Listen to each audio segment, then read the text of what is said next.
Hi, I'm Bob from Crane Appliance. Since 1983, as a family-owned company, our goal has been simple: to give our neighbors of the Cape and Islands a great shopping experience. Rest easy knowing our professional team will listen to your needs and help you pick out the perfect appliances. We'll take care of everything throughout the sale, delivery, and installation process. And we even have our own in-house service department. Crane Appliance, we call the Cape and Islands home. Hosting services for fctv.org are provided by MegaNet Communications. MegaNet offers a wide array of internet services, including Mega Backup Cloud Service, server colocation, T1, fiber, Metro Ethernet, as well as telephone services such as hosted PBX and digital voice. Their number one goal is to keep your communications network up and running and allow you to focus on growing your business. 877-634-2638 or meganet.net. Good evening. Good evening. I'd like to welcome you to the Monday, October 21st, 2024 meeting of the Falmouth Select Board. It is exactly 6:30, and before we get started, I would ask that you please silence your cell phones and please check that they are indeed silenced. And if you are audio or video recording this meeting, this public meeting, please notify me as the chair. Anyone else? Okay. And I would ask you to please join me for the Pledge of Allegiance. I pledge allegiance to the flag of the United States of America and to the republic for which it stands, one nation, under God, indivisible, with liberty and justice for all. Thank you.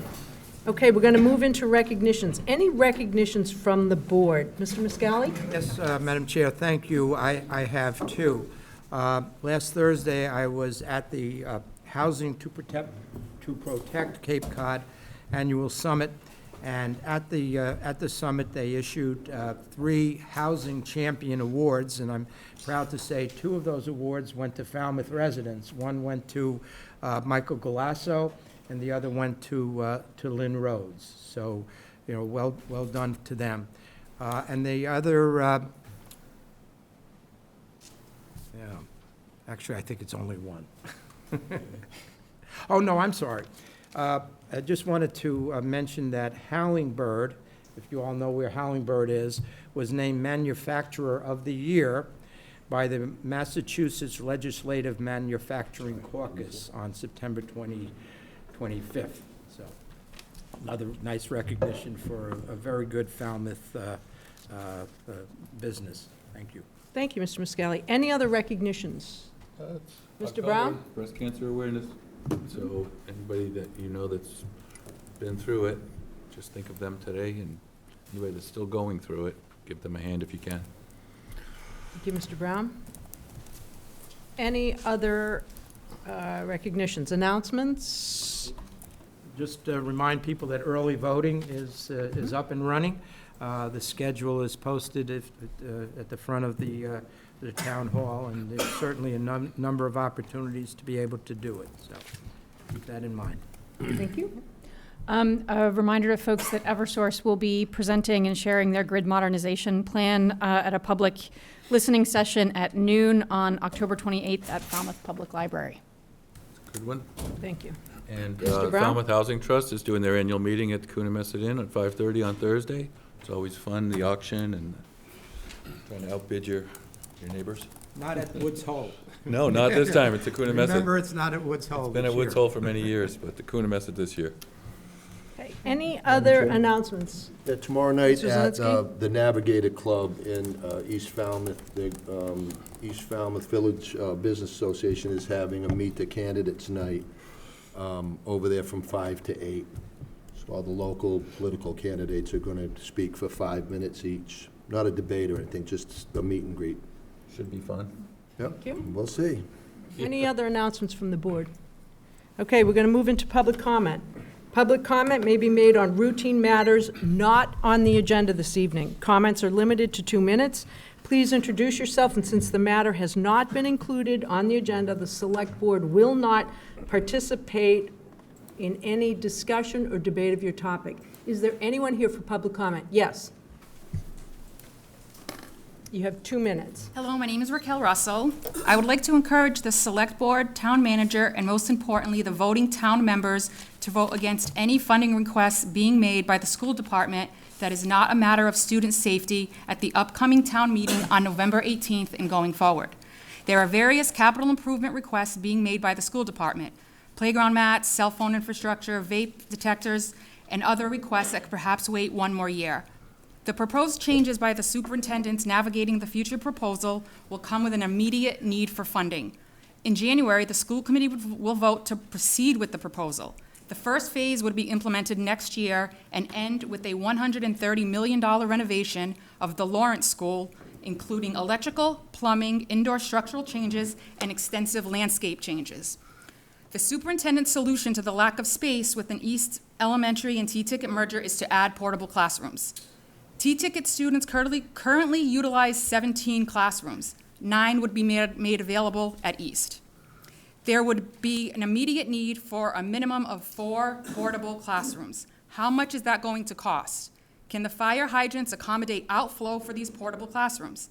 If not, what's the cost for an additional hydrant or larger water pipe to be installed? Can this realistically be implemented by next August? Can the current septic system handle an additional 150 people? Who is the engineer that will design the required plans for these portables? Where are the permit applications for these units? Has a civil engineer been consulted for the placement of these units? Where is the money coming from for these classrooms?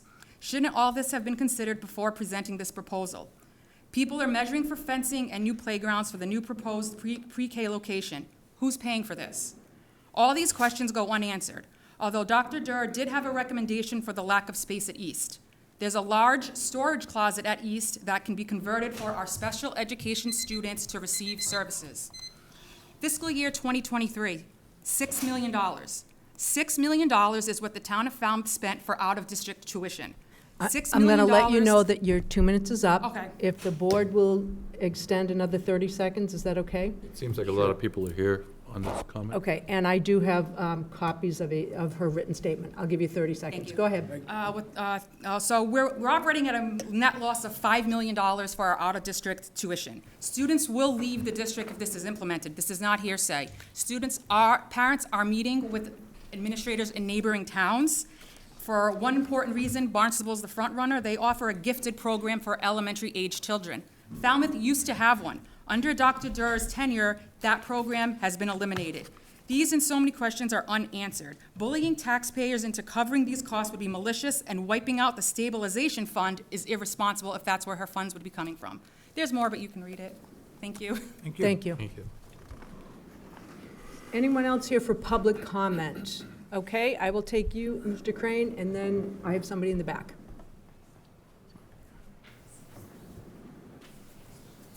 Tom Crane, Juniper Point Road, Precinct 1 Town Meeting Member. I'd like to comment on my really severe disappointment in the Select Board's decision to indefinitely postpone Article 32 on the short-term rental bylaw. Mr. Crane, that is on the agenda, and you can speak at the Oh, I appropriate time. can? Oh, that's great. Yes. I asked for clarification. I didn't get it. That's Yep, great. you cannot speak during public comment. Thank you. Anyone else? Yes, sir. Please introduce yourself, and I'm going to time you at 2 minutes. Good evening. My name is Paul Kirk, and I am the father of 3 boys currently enrolled at T-Ticket Elementary. I'm here to voice my concern over Dr. Dorr's proposal to merge T-Ticket and East Falmouth Elementary Schools in order to use the current T-Ticket building as an early learning center. While I understand universal pre-K could be a huge benefit to the town, it is not worth sacrificing the educational experience of our current students to achieve this goal. But that's what we're getting with this poorly thought out proposal. When asked by the school committee about a needs assessment study, Dr. Dorr stated that she had done an internal needs assessment before developing these proposals.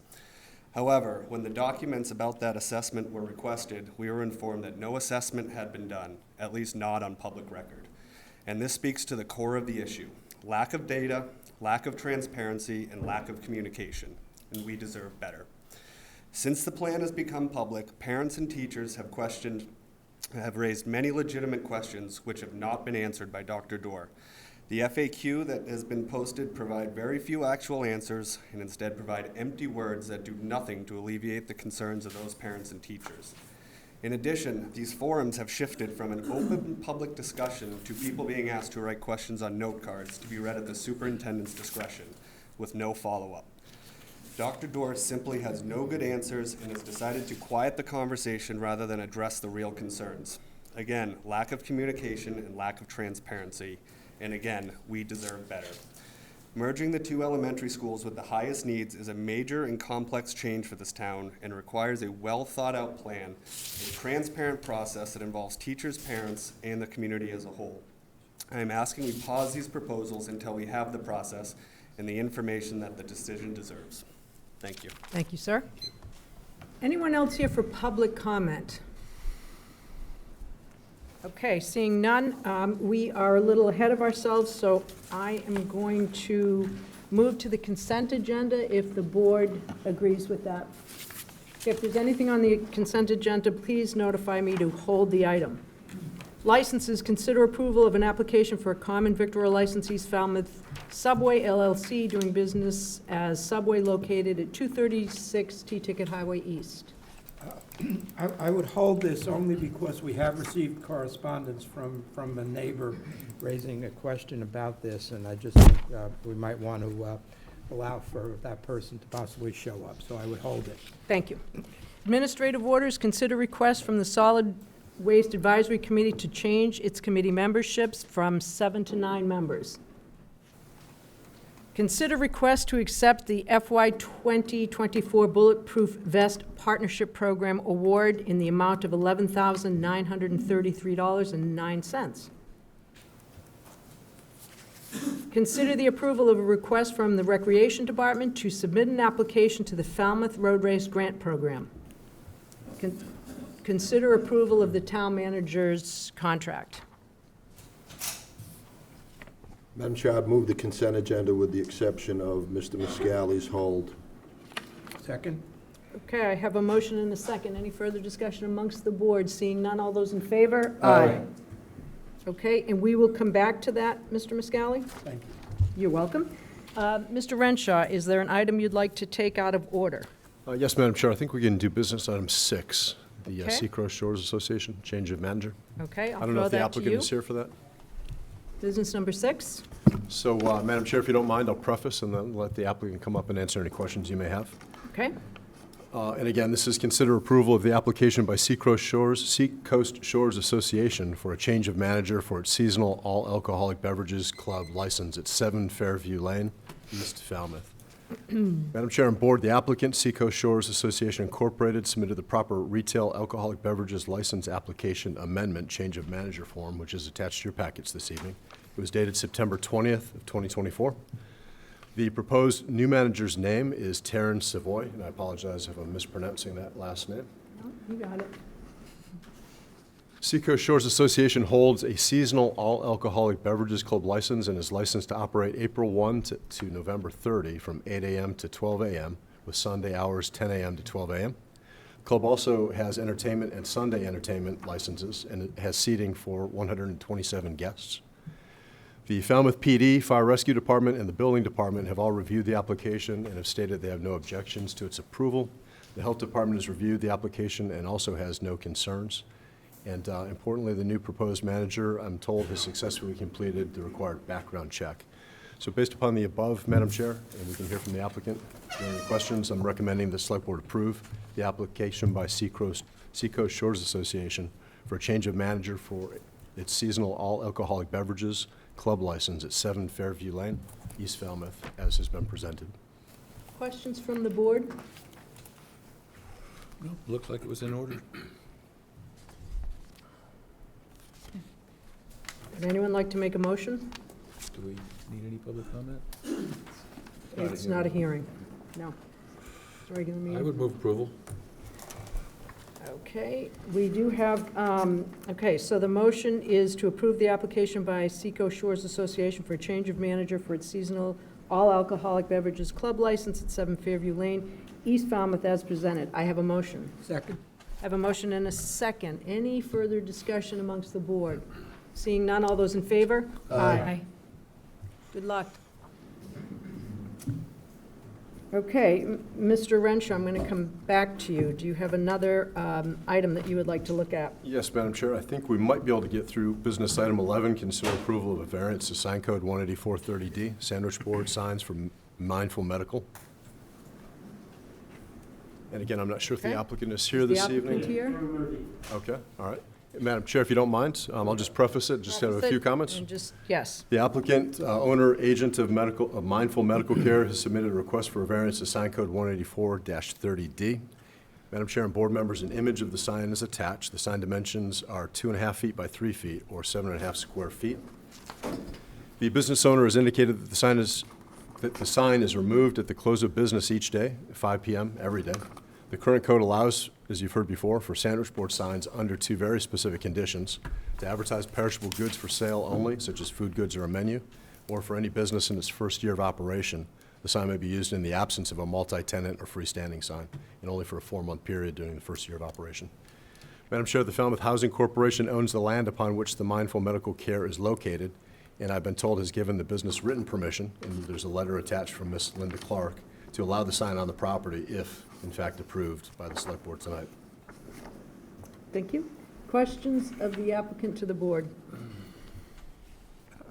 Questions of the board to the applicant? Go ahead, Mr. Muscally. No, actually, I have a question to town council, actually. This is a business that has been operating, but it actually changed its method of business or operation of its business. I'm just wondering, and I'm not sure that we have a definite answer, but I'm just wondering how that provision deals with a change in operation of a business as this sign is, apparently. I'm just wondering. I'm not So sure in I other understand the words, question. the bylaw says during its first year of operation. I'm just wondering if there's any consideration for a business that has been operating for more than 1 year, but has changed its operation, if you will, similar to what the applicant here. So I don't know the answer to that because the entity in charge of interpreting the zoning code and what that might mean, that first year of operation, what that phrase might mean, is the building commissioner. So I would not be able to speak It's on just a his question that I behalf. think I don't have an applies answer here. to that. It's an interesting question. I don't know if that was assessed in this matter. Okay, thank you. Any other questions? No. I didn't see any complaints or concerns from staff about it. I wouldn't have a problem with it.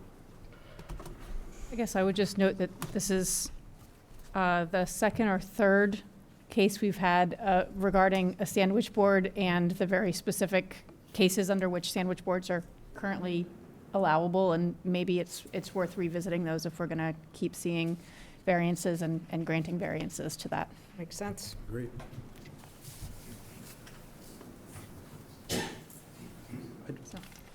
Someone want to make a motion? I'll make a motion that we approve a variance of sign code section 184-30D, sandwich board signs submitted by Mindful Medical Care, 100 T-Ticket Highway. Second that. Okay, I have a motion and a second. Any further discussion amongst the board? Hearing none, all those in favor? Aye. Opposed? No. Thank you. Thank you. Okay, we can move into public hearings, and our first hearing, consider the request to name a sports field or village green for Harry Hill. Mr. Zelinski for the notice, please. Thank you, Madam Chair. The Select Board of the Town of Falmouth will hold a public hearing as required by the Select Board naming policy for public facilities and places to solicit comments from the public on the request to name a sports field or village green for Harry Hill. Comments may be sent via email to selectboard@falmouthma.gov. The public hearing will be held on Monday, October 21st, 2024, at 6:45 p.m. in the Select Board Meeting Room, Town Hall 59, Town Hall Square, Falmouth, Mass. 02540. Nancy Robbins Taylor, Chair, Select Board. Thank you, Mr. Zelinski, and I'm going to kick this over to Mr. Muscali, who is appointed by the board to do research on this Okay, well, application. Thank you, Madam Chair. And in our packets is the letter from the Recreation Committee from July of 2023, putting forth the suggestion to name a field or the Village Green in honor of Harry Hill. There's also an email from Bob Antonucci, former superintendent of schools, who had a lot of interaction with Mr. Hill during his time as a DPW employee of the town. I spoke with both Sandy Cooney and Bob Brown from the Recreation Committee. I've spoken with Mr. Antonucci, and I've also spoken with Brian Dale. Mr. Hill was a longtime DPW employee, but much of what he did was not on his town time, but on his own personal time. He was very committed to the fields, to lining the fields, to doing what was necessary to get the fields in shape for various sporting events. He also took a very much interest in the holiday decorations at the village green. Certainly, he is an individual that it would be appropriate for some recognition as an employee. But again, I stress that much of what he did was really on his own time as well. So I think there may be some people in the audience that want to speak to Mr. Hill's credentials as well, but that's my report. Okay, so we will take some public comment. Anyone here to speak to this application? Brian Dale? Good evening. Thank you for the opportunity to potentially name a town parcel in memory of Harry Hill. Harry was an outstanding 42-year employee of the Department of Public Works, Parks Division.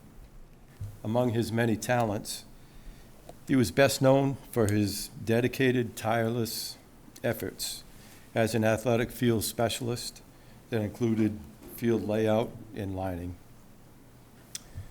He was a perfectionist and kept up with a rigorous athletic schedule for both town recreation and school department games. He performed his work with a smile. He never lost sight of the fact that he was doing his work for the enjoyment of the kids. Harry was also well known for his knowledge and love of flowers.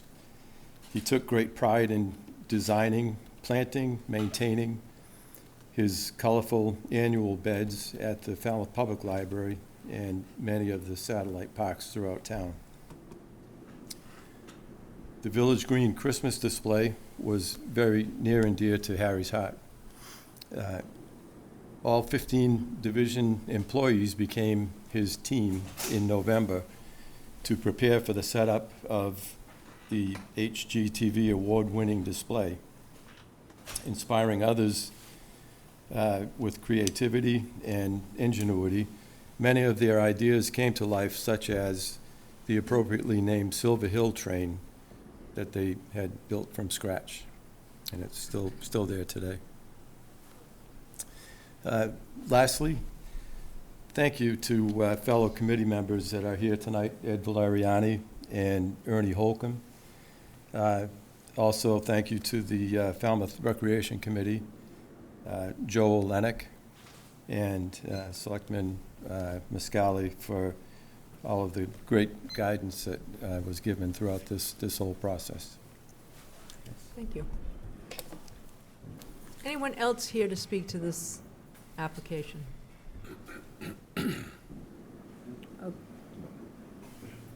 Mr. Brown?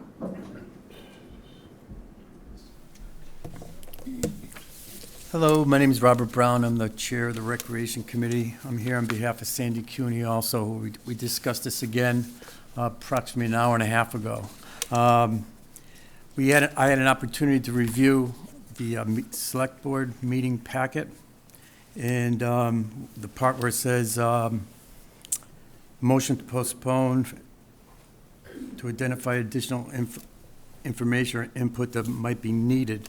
I couldn't think of anything because we don't have an audio or video tape of the meeting and the discussion, but I do have the pertinent minutes, if you're interested in that. And as far as the Recreation Committee is concerned, we voted on it. We thought it was a good idea. They directed me to write a letter, and we did. And I think something named after Mr. Hill, a memorial plaque or some form of recognition at a sports field or a village green sounds very, very appropriate for Mr. Hill. Thank you, Mr. Brown. Any other comments from the public on this application? Okay, seeing none, I'll entertain a motion to close the hearing. So moved. Okay, I have a motion and a second just to close the hearing. Any further discussion amongst the I board was going to ask a question of the proponents before we close the hearing, if we could. of the proponents? Go ahead. Yes. I was just curious if there's a consensus on what would be the appropriate recognition from the folks that are advocating for it, or do you want to leave that to the board? Sounds like they gave us a couple of choices. So I think it's going to Okay, be... very good, thank you. Okay, so I have a motion and a second to close the hearing. Any further discussion amongst the board? Seeing none, all those in favor? Aye. Discussion amongst the board. Madam Chair? Go ahead. I've given this some Mr. thought Zelinski. and listened very carefully to Mr. Muscali's input to this, and I know in other instances, we've created a plaque, sort of like not a Stanley Cup, but where you can add future honorees to a plaque, which would go on in perpetuity to continue to honor future people deserving of his honor. So it's a suggestion, but naming the village green and a sports field is a big deal, and I think that numerous names on a plaque of honor would be absolutely appropriate. So that would be my input to this. And I guess in making our decision, I'm not sure that we need any more information about Harry Hill's contribution to our town. I think every board member is aware of that, and he did do quite a bit for us. Personally, I think I'd like to see something on the village green for him because of all the work and the train and kids and grandchildren that have enjoyed that for a really long time. Personally, I'd love to see it on the green. I'm open to any way of honoring Harry Hill. Mr. Brown? I think the green would be a great place for a plaque, because I'm sure a lot of people see the Silver Hill train and go, what the heck is Silver Hill? What does that mean, So if the plaque was there to explain why that recognition is on the train itself and the fact that they put it together, I think would be a great way to be remembered. And a lot of people visit the green. I don't think naming the whole green after a particular person is the right thing, but a plaque would certainly be appropriate there. That's my Yeah, I Any thought. other think- discussion, Mr. Muscali? And certainly, having spoken to the people that I spoke to, and all of them mentioned his real interest in the village green and the holiday celebration. So I certainly would think that would be an appropriate place for some recognition. I know the issue of plantings and maintenance and so forth might be an issue, but that's something that might be appropriate as well. My only comment to Board Member Zelinski is, I think a plaque just with Mr. Hill's name would be more appropriate, and if someone else, was somehow, involved with the village green and deserve recognition, maybe we could have another plaque. But I think, given his contributions, I think a standalone plaque in his memory would be an appropriate way to go, and I think it should be at the village green as well. Ms. Goldstone? Can I just ask, Select Board Member Brown, your idea was having that in some way associated actually with the train and the seasonal decorations, or were you thinking? Well, not specifically that, but I'd like I think I would envision the plaque being in an area where you could view the train as well as see the plaque, so you can put the two together. I think that would be a sensible Maybe approach. wrote a little story about Mr. Hill's contribution to the Right. train. Exactly, and the fact that he and Mr. Silva, I guess, assembled the train, I believe. Or built it by hand, or, yeah, it was pretty incredible. And we could actually have more input from the community of actually what's on the plaque. I think just the fact that we're going to agree that there would be a plaque maybe it would be in the middle of the green, near where the train is, or yet to be determined, but I think today we would maybe vote to do the plaque and then work out the details with more input from the public. I would agree with that. Okay. Do I have a motion? I would make a motion that we erect a plaque on the village green in recognition of Harry Hill's service to the town of Falmouth and his appreciation and dedication to the holiday display. I'd second.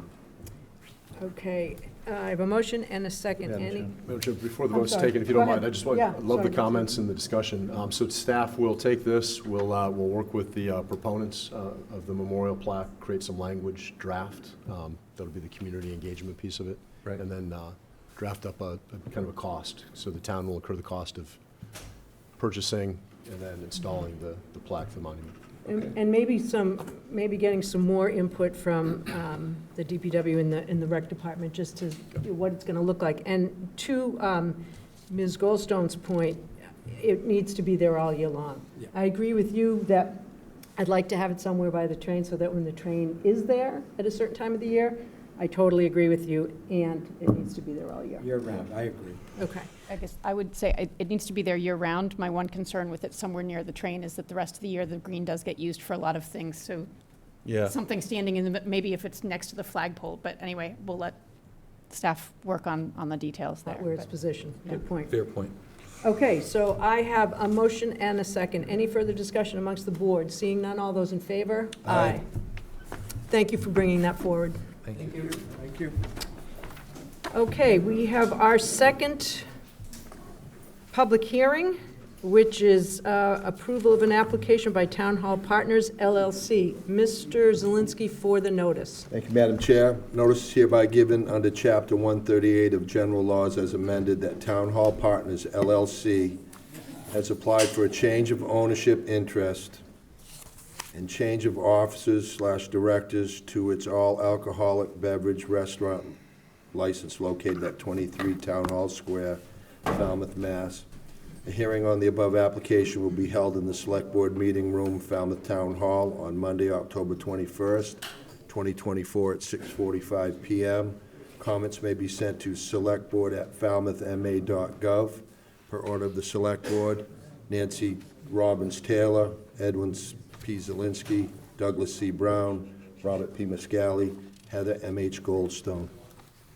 Thank you, Mr. Zelinski, and I'm going to assume, Attorney Clower, you are here to represent the applicant, I since am. you have taken your position at the podium?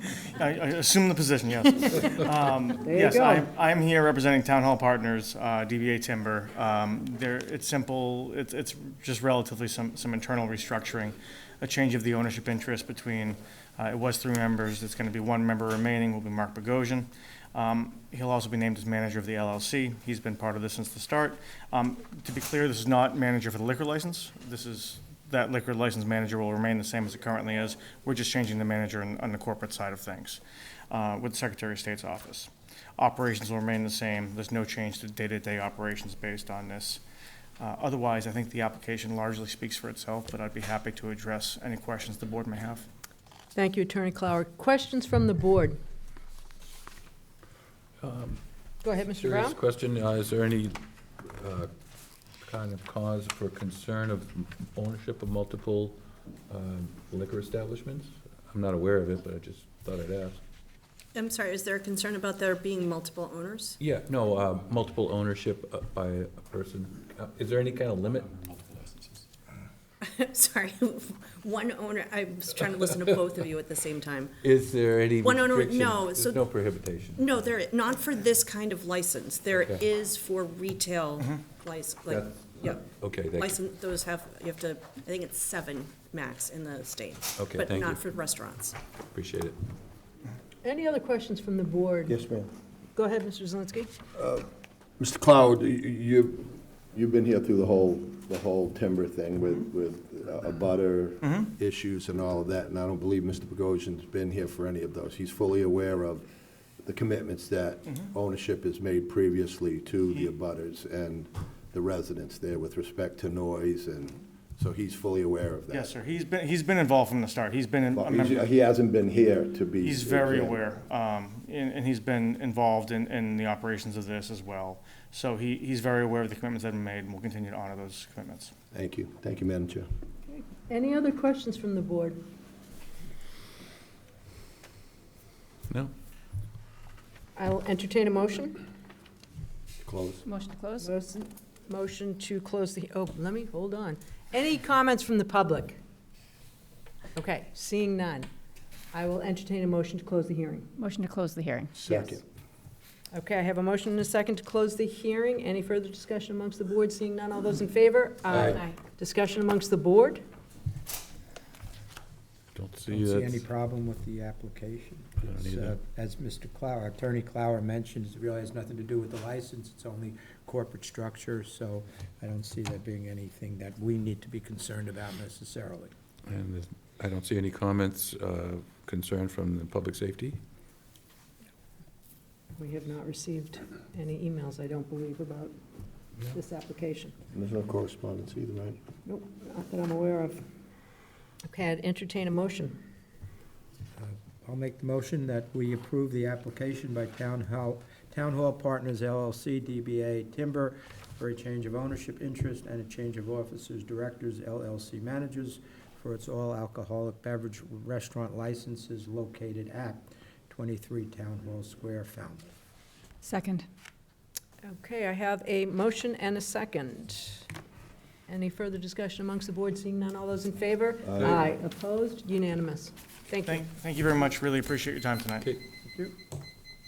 Okay, we're going to move into business. Report from the Cape Cod Regional Transit Authority, and I've slated you for 15 minutes, and I'm going to hold you to it. Thank you very much, Madam Chair.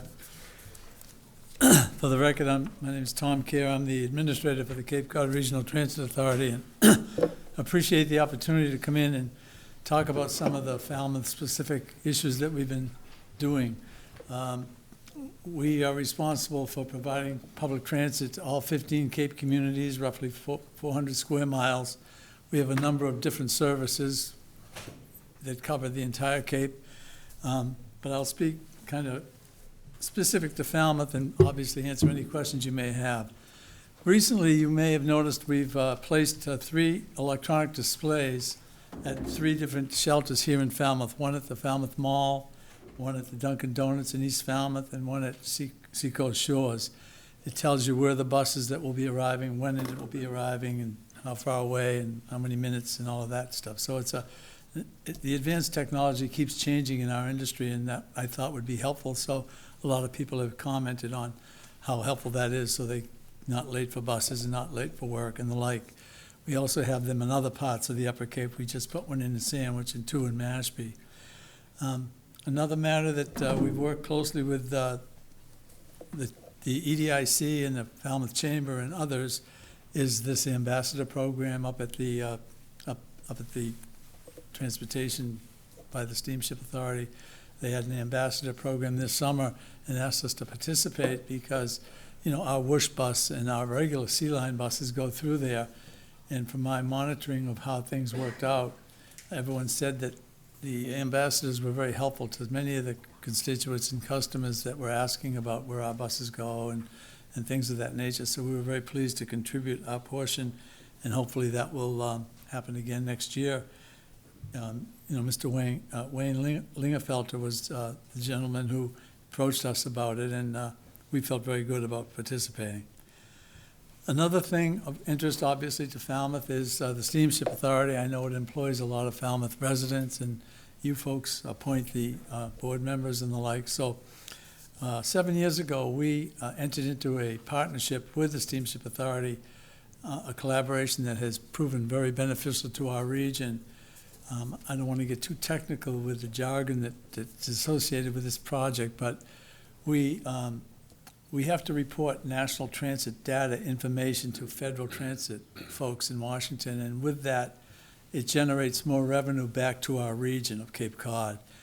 And 7 years ago, we were sitting around our office talking about, I wonder if we could include steamship ferry routes in ridership. And I posed that question to FTA, and they said, well, we've never thought about that much, but we don't know. And So after a series of 6 or 7 months of going back and forth and the help of Congressman Keating, they said, yeah, you can include those numbers in your NTD reporting. So it turned out to be a great windfall for our region and allowed us to invest aggressively and with great forethought about how to improve transit opportunities on Cape Cod.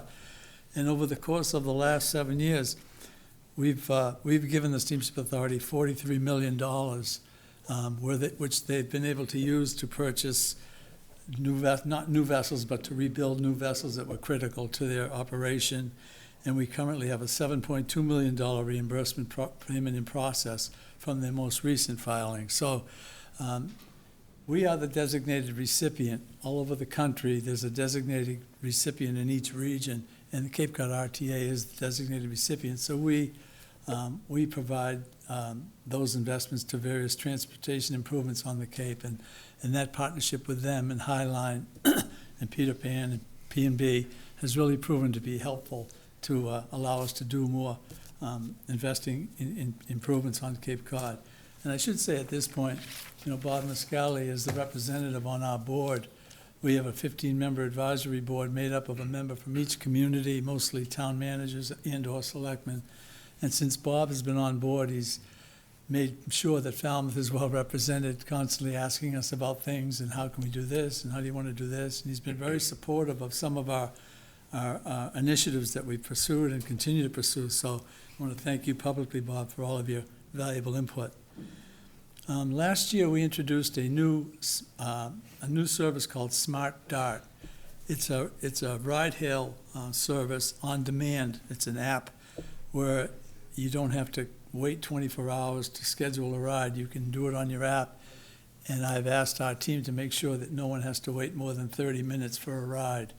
We've introduced that in all 15 Cape towns, but we started with just Barnstable and Yarmouth, then we went to Barnstable, Yarmouth, Falmouth, and Sandwich, and now we're in all 15 towns as a result, as recently as June 24th. And Falmouth has been the biggest story out of this effort.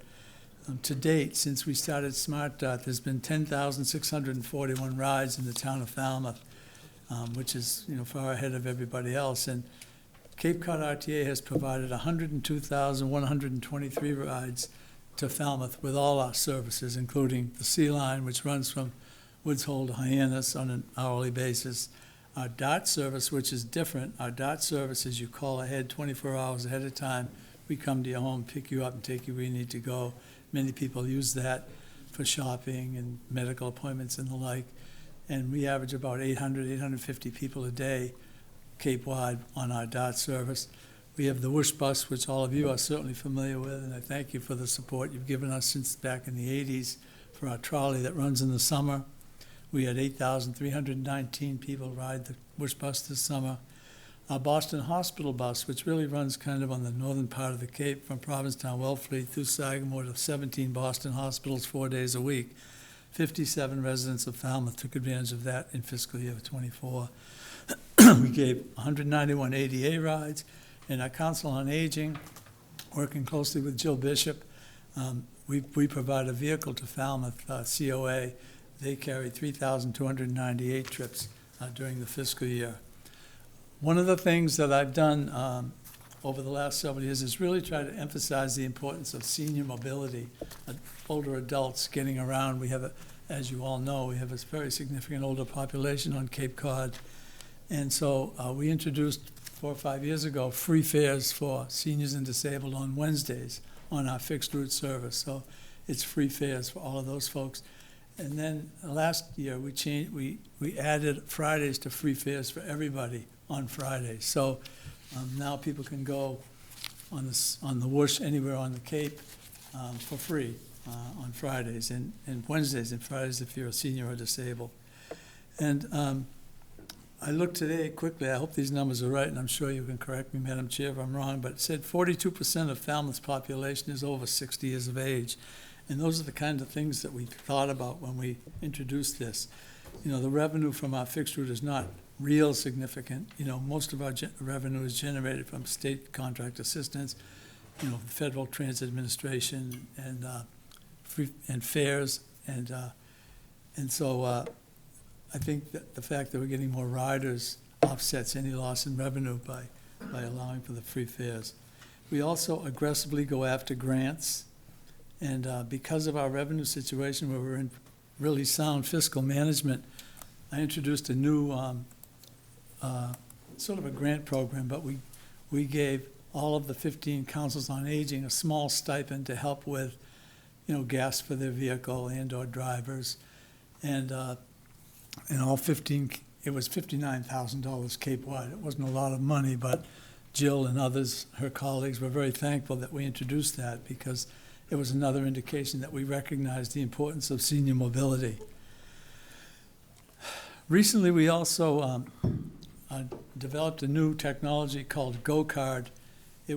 It's kind of intended to replace our long-standing Charlie card, and the GoCard is an opportunity to.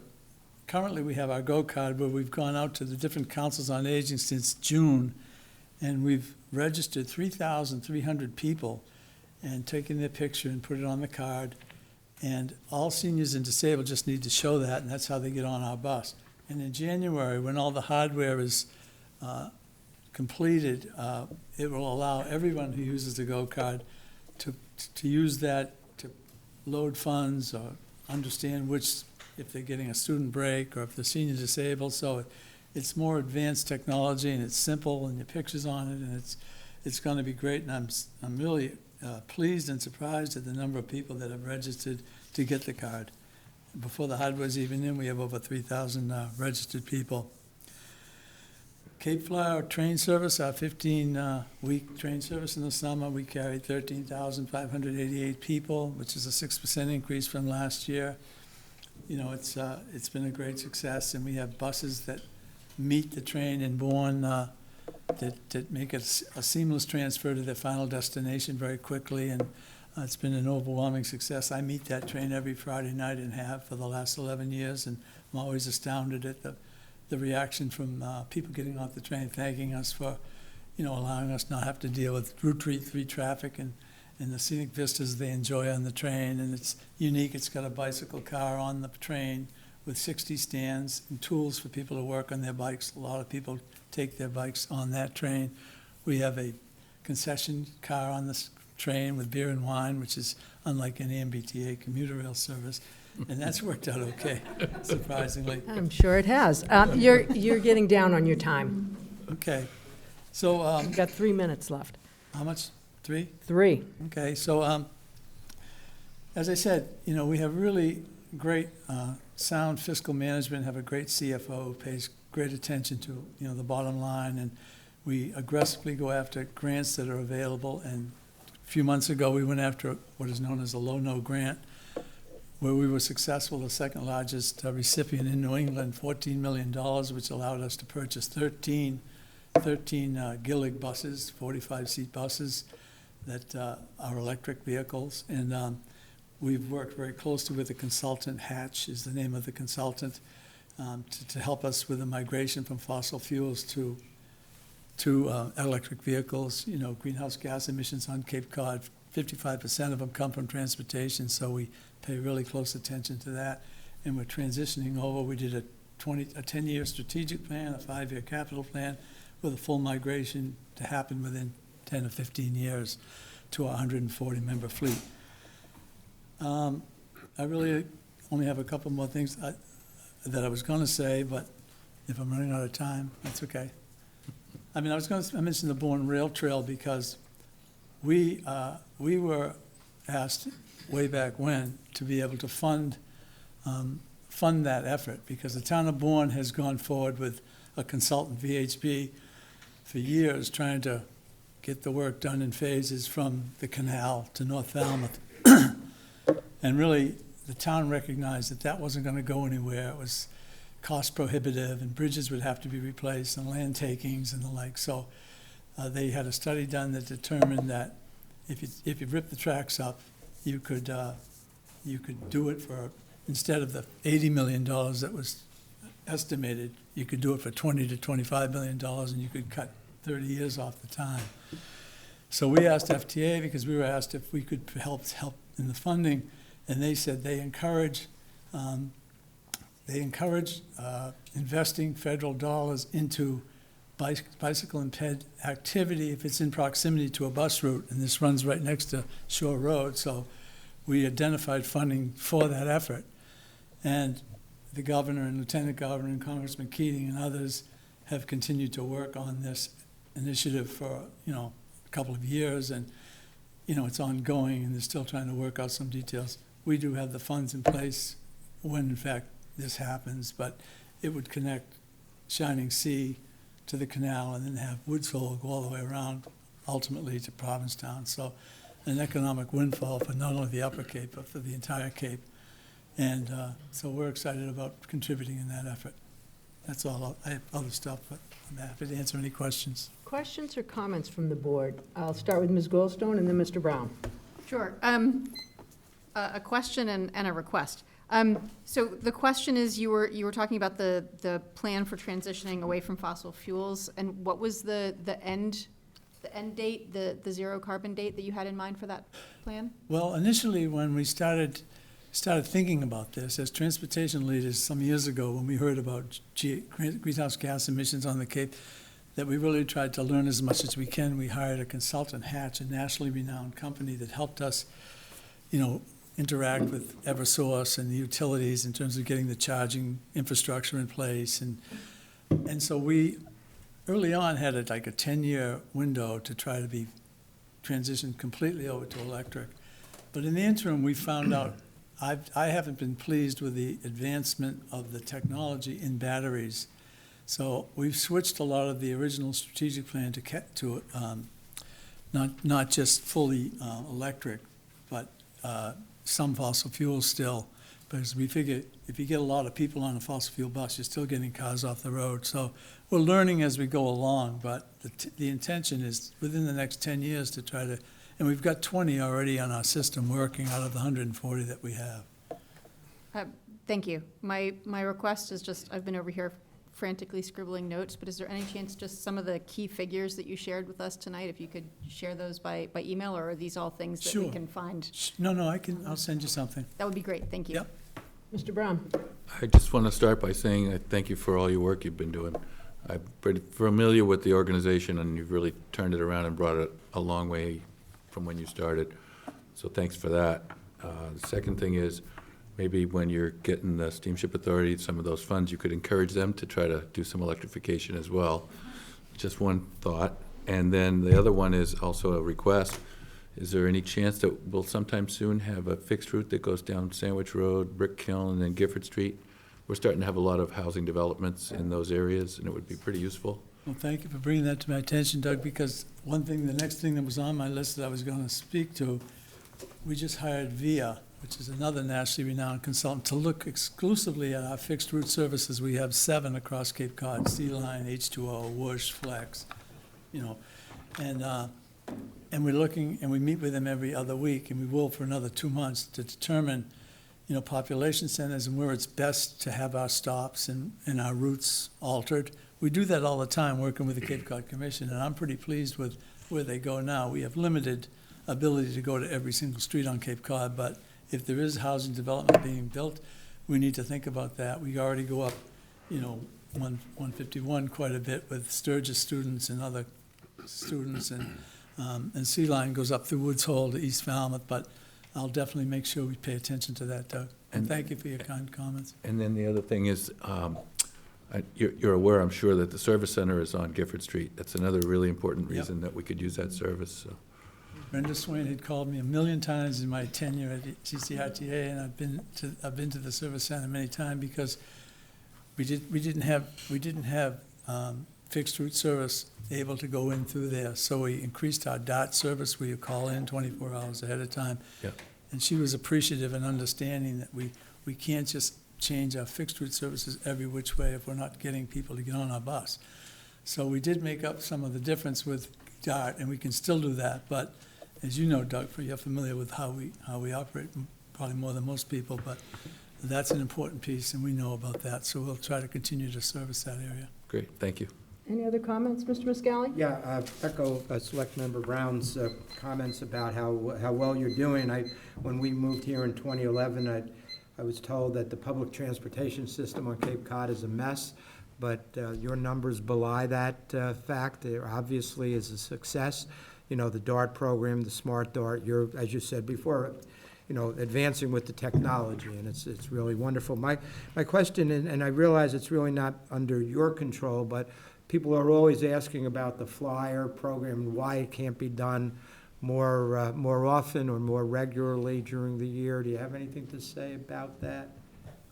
Well, first of all, thank you for your comments about the performance, but I've been blessed with the most incredible team, as you well know, having watched us at board meetings, the greatest team that comes to work every day, passionate about effectuating positive change and making a difference, and it's such a joy to work with such talent.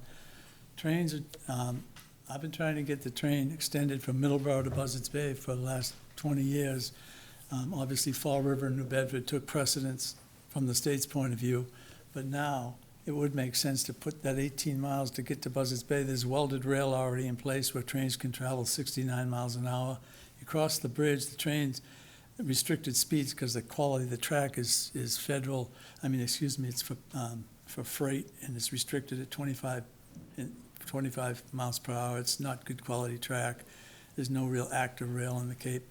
So commuter rail is something that a lot of people are talking about, and if it does in fact happen in the next decade, it'll go to just Buzzards Bay, because in order to get commuter rail on this side of the canal, you'd have to invest millions into changing the infrastructure, and it would only go to Hyannis. I mean, the Falmouth, since Shining Sea came into play, you know, that's really not an active line anymore. I know there's a little bit of... Even the Buzzards Bay would be a wonderful addition. And Buzzards Bay has really, the town of Bourne, they need to be commended, because all the development that's happened in that village for the last 8 or 9 years has been with an intention to create transit-oriented development in the community. If you've been to Buzzards Bay and you're familiar with, I know that Scott and others who are familiar with Bourne know that Buzzards Bay has really developed with a lot of housing in that small village right near the train station and where our bus activity is. So ideally,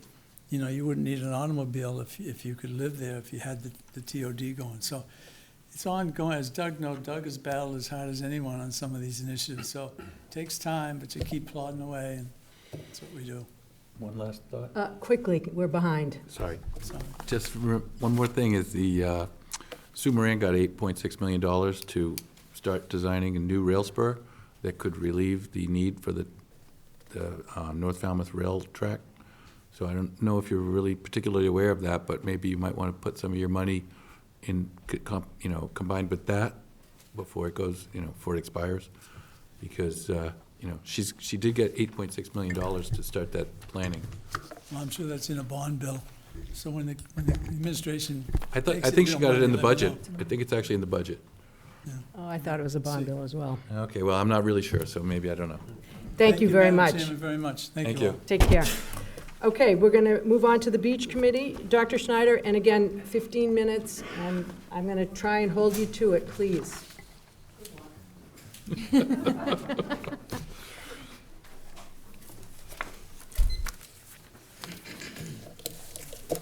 Peter, would you mind helping get this going?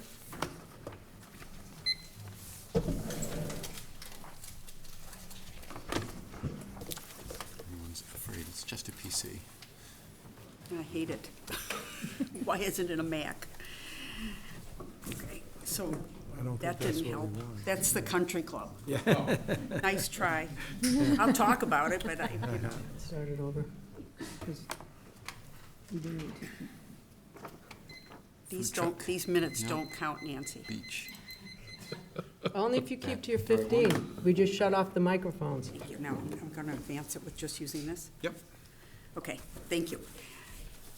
Thank you for having us this evening. We're here to give you a couple things. Right now, we're going to focus on our annual report, what we've been doing for the last year.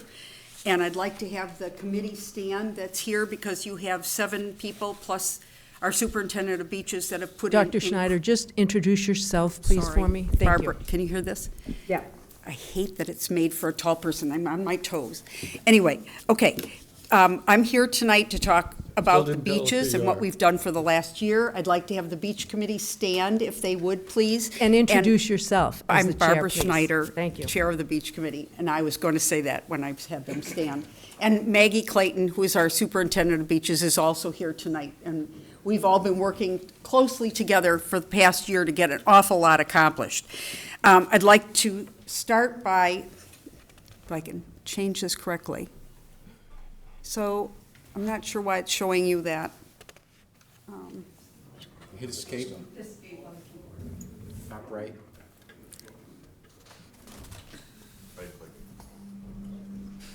Yeah, that would be. I just want to be. Top left, actually. Why is that? Yeah.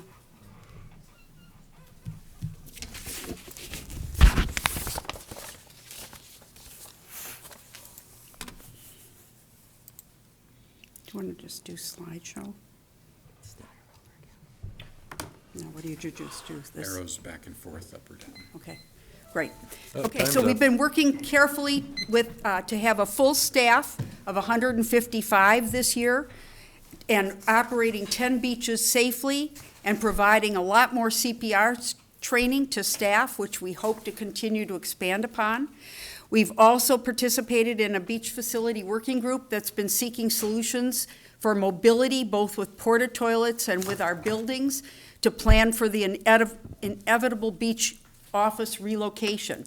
And as you can see in these pictures, we've got people taking CPR classes, we've got the group getting together on our first night when they get all their marching orders for the summer, and just giving you a picture of what the beach house looks like in the off-season.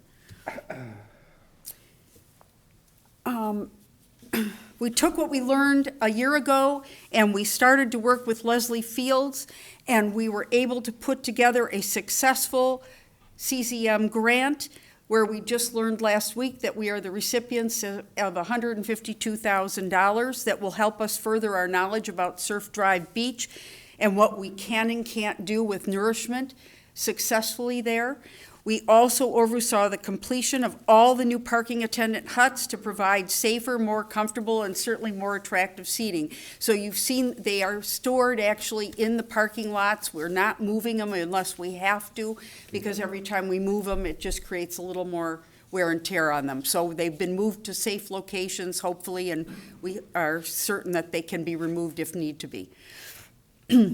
We held 2 focus groups. This was our latest accomplishment, where we brought in people from the community that are involved in food services, especially in food trucks, and we spoke with them and asked for their input, and we were able to craft something we'll be presenting to you later this evening about food truck delivery for the 2025 season.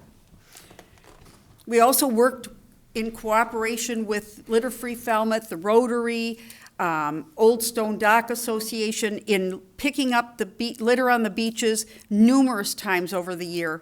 And we also had help providing staff recognition, better morale builders with special breakfasts, staff awards banquet, and distribution of special water bottles that had the logo of First Line of Defense on them. And that went out to everyone in the staff, and that was thanks to the Old Stone Dock Association. Again, Terry, thank you. We saw the completion of our installation of our water stations at each of the beaches, thanks to the hard work of the Falmouth water stewards and with CP funds. That was a huge help, especially for the lifeguards who didn't have to haul water to work every day. We continue to improve upon social media, and we were providing photos and updating information, and we were being very careful to monitor our social media and not let things get too spiraled out of control. As far as our staff recommendations, we again ask, because this was working so well, and we are one of the very only beach associations, beach groups, to be fully staffed, we ask you to continue on the path you've been on, which is to make sure you stay in tune with increasing salaries, to use the bonus system, because it really helps to help us have a later departure for many of our staff, to find ways that we can work with HR to alleviate some of the delays in the hiring process, and to find a way to survey some of our staff after each summer to get feedback from them and to listen to the people that are in the field with what they think are good ideas. We also want to continue with the set the increase because we feel that we continue to be very competitive, and we are getting people who are interested. We just had a person, one of our staff, one of our committee members was at the high school work and career evening or day, and she got 45 names already for next year. That's just wonderful that we have people like that involved. At the high school career fair? Yeah, the college and career fair, yes. Wow.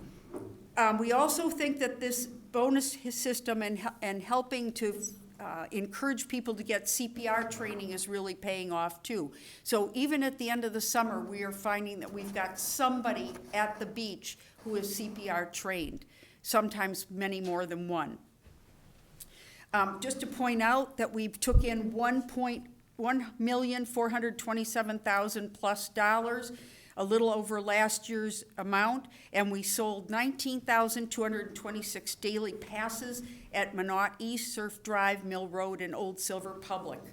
That's a lot of passes. Could I just stop you for 1 second, Barbara? How are those passes, the daily passes, are they paid for in cash only? A number of things, charge cards. Venmo, the whole charge thing, cards. anything like that? Yeah, charge, Okay. yeah. Thank you. Communication we're expanding upon. We had a pretty good thing going this year. We've got over 3,000 followers on the Facebook page, and that's over 1,000 more than last year. We have almost 2,292 subscribers getting warned when there's something wrong or that a beach is closed. So people are learning to sign up, and that's really helping. And the superintendent and assistant superintendent are being really good about putting things up almost on a regular basis. We also were involved in trying to discuss our lodgings and where the beach department needs to go so that they can be much more 12-month a year, they can have more space, and they can have some storage area. And you'll hear more about this as we get going. We've been working on that also for the last year. And then we also been working on mobile bathrooms. This is the latest discovery, one that is now in Provincetown. We hope to take a ride up to take a look at this, but they are trying this, and it's a very promising possibility for putting in, and it's actually can stay in place year-round. And we are finding that more and more we're seeing people using our porta toilets well throughout the year when they're available. We continue our drone studies. We have those going on twice a year. They were just done last week, as a matter of fact. And we also have the CZM grant, and we're really excited that we're going to have a coastal resiliency coordinator, I'm confident, in the next couple months. So this is the grant that we received. You saw that in a press release that I sent to you. And the drone study is being done on our beaches. We call in for help after a big storm so we can see what we've lost. And just to put that in perspective, this is showing you, this is Surf Drive, and that is showing you that we have not only, in all that red, lost at least a foot between 23 and 24 October. 1 foot. But it also should be a little bit of a warning that we've gone from a 30-degree slope onto the beach to a 90-degree drop onto the beach. This is what Minot Beach looks like, same thing. 1 foot of loss in 1 year's time in all the red area. So we are trying to educate the public that this is what we have to deal with. My closing remark on this is to let you know there's one other thing that isn't in this packet that I wanted you to know about. We had 2 situations this summer where we had physical and threatening abuse to employees. When we did look into this, we found that the town does not have in place something to protect its employees. The onus on this falls on the employee's back, which is a very uncomfortable thing for an employee. We have looked into it. There are other towns that in fact have something in place so that this is not tolerated. We don't see people getting any better, unfortunately. And so we ask that you work with legal counsel and have something put in place to protect employees. I don't think that you would like it if someone walked into town hall and hit someone in the face or was abusive, and we did have that happen to employees in the field. Finally, just some takeaways that we wanted to remind you with a little bit of history in that picture, that we would hope that you will remember to look at the salary increases, the bonuses, that we are using more and more CPR training, that we hope to expand that shoulder season in our beaches and adult swim lessons for sure next summer.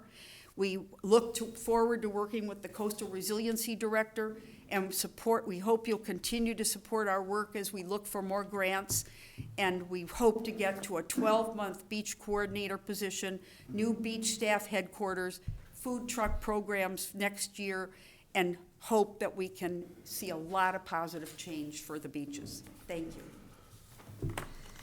I think you may have already answered my question, but Mike, with a 12-month coordinator, I was just going to ask about tickets, passes. Beach stickers? Stickers, thank you.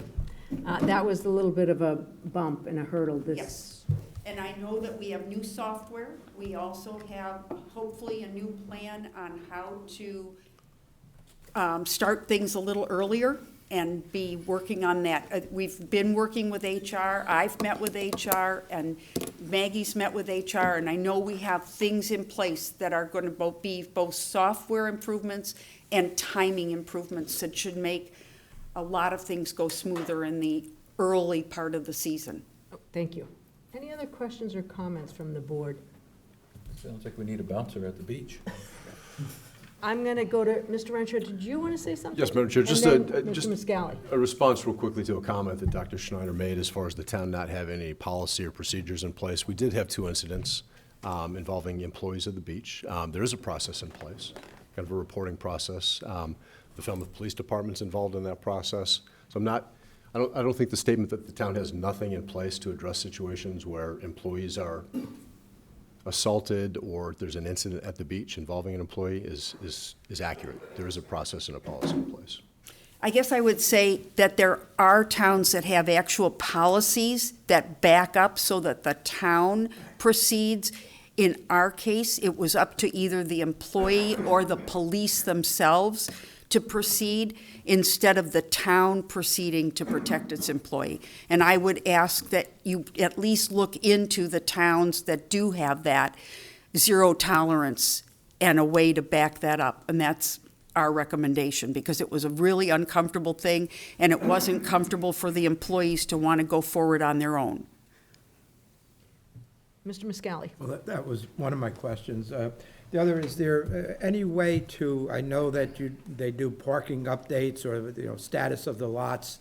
Is there any way to make it a little bit more vibrant so that, it's more real time as to what the actual status of the lots are? I would have to say, Maggie, would you like to speak to that? Because I thought we were doing a pretty darn good job this past summer on letting people know. No, it's good, but I mean, you go on at 12:30 or 1 o'clock and it's, something that was posted at 10:30 or 11 o'clock. I mean, it's certainly much better than it had been in the past, but I'm just wondering, I know you do very well with communication. I'm just wondering if we could get it a little more real time. Sure. Hi, Maggie Clayton, Beach Superintendent for the town. The initial posting is time-stamped from the first parking lot that fills for the day. And then the actual post itself is edited anytime a new parking lot fills. Similarly with the text or email alerts, anytime new information comes in, it's sent as an update. You can tell the alerts that I did this summer because of the anecdotes as a English and history teacher. And then if other staff also has access to that login, so if it's my day off or if I'm in a meeting or at a beach site, someone from the L&T Mitchell Bathhouse can update it when I'm not there. There are 4 people with passwords for the system. So we try and keep that as real time as possible. We don't use the Facebook platform for that, but we do update the town website through Civic and the Smart 911 Rave Falmouth alert system. Okay, my other question is at Chappie Beach and keeping attendance there later at night, checking the permits. Now, I've been there, a few times later in the evening to watch the sunset and so forth. And there doesn't seem to be that many spaces taken by the residents. I'm wondering how successful you think keeping, your staff there, after 6 o'clock or 5 o'clock normal closing is it really necessary, do you think, given, what's happened the past year or two since we instituted that policy? Sure. So the sunset shift began about 4 summers ago under the former town manager, where we have 2 parking attendants stationed at Chappaquiddick Beach and the Old Silver Beach residence parking lot until 7:30 p.m. Other parking attendants leave at 4:30 or 4:45 to check out for the day and be off the clock at 5. Employees are deployed with a town-issued cell phone for emergencies with a supervisor on call. Whoever is on call is the one who meets them for lockup at 7:30. We've heard positive reviews from the police department and several constituents about the less traffic concerns or flow. There are some people who were frustrated that they couldn't access the beach after 5 o'clock, but because it's only at 2 of our 9 locations, all employees are directed to send the person who does not have a beach parking permit sticker to Megansett Beach or the Old Silver Public Lot or Woodneck Beach, which is available without a sticker after 5. We also have, because staff is CPR or AED certified, they have access to a first aid kit for those additional hours with equipment on site. So, And I just want to add, the one thing we see in social media and in emails coming in is complaints when we don't have people there monitoring and keeping the parking lots to where residents feel they have access. We get, in the shoulder season, right away, so many more people are frustrated that they can't get into the beaches. So it seems like at this point what we have going has been working fairly well, and we hope we can even expand it into longer into the season on both sides. Thank you. Thank you. Ms. Goldstone? As regards the incidents we had with threats and abuse this summer, I mean, I think what I'm hearing from the town manager, and hope we would hear from everyone in town, is that we won't tolerate that kind of behavior. And I wonder if simply having some signage at the beaches that says we won't tolerate abuse, and as was the case in these incidents, I think the police were called in to simply say, we won't tolerate threatening or abusive behavior, and the police will be called, just to kind of put people a little bit more on notice. And I'm curious from your sense of things if you think that would do any good. I think that Maggie and I talked about this so much, and there's such a frustration in all the complications that happened with these incidents, so it wasn't so cut and dry. It seems like it should have been very cut and dry, and it's, I don't know that signage would make it any easier. I do think having a policy and not allowing somebody to literally block everyone coming in out of anger and saying that person's lost a privilege for the summer is a really great idea, and we should have something that's firm and says, you can't act this way without losing a privilege. It's a privilege, and everyone needs to know that. We work really hard to provide this privilege to everyone who lives here. And that's just my thought. I think there's lots of talking to do about this. I hope it'll come up. Maybe it's something for another one of your retreats, a discussion like this, and a little looking into what other towns have done to firm up language that helps. because I do think we're not going in a direction where I think this is going to be less likely to happen. Thank you. Quickly, I Mr. would Brown? just say that since you're familiar with the situation, you could always craft a suggested policy for beach management, and we could consider it and maybe modify it and approve it. And as soon as we get the food trucks and the new location and the porta toilets, we're going to do that. Okay. Thank you. I just have one comment to piggyback on Ms. Goldstone's comment, and that is that it is always helpful from my perspective when you can say you've had notice and the notice is posted. Just my comment. Okay, thank you very much. We are going to move on to the Board of Library Trustees. And again, it's 15 minutes. Mr. Zelinski, if you would start.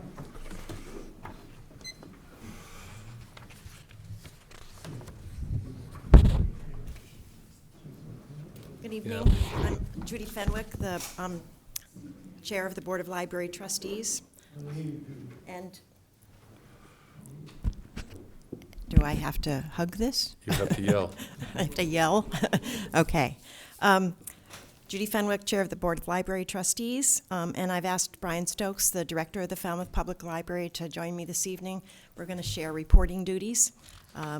We've got a good partnership going on, and we want you folks to know about it. So I'd like to start off with the 15 minutes of fame that we have, starting with a quote, and this is from my print report, annual report. And it's from Ann Patchett, who's a well-known novelist and independent bookstore owner in Nashville, Tennessee.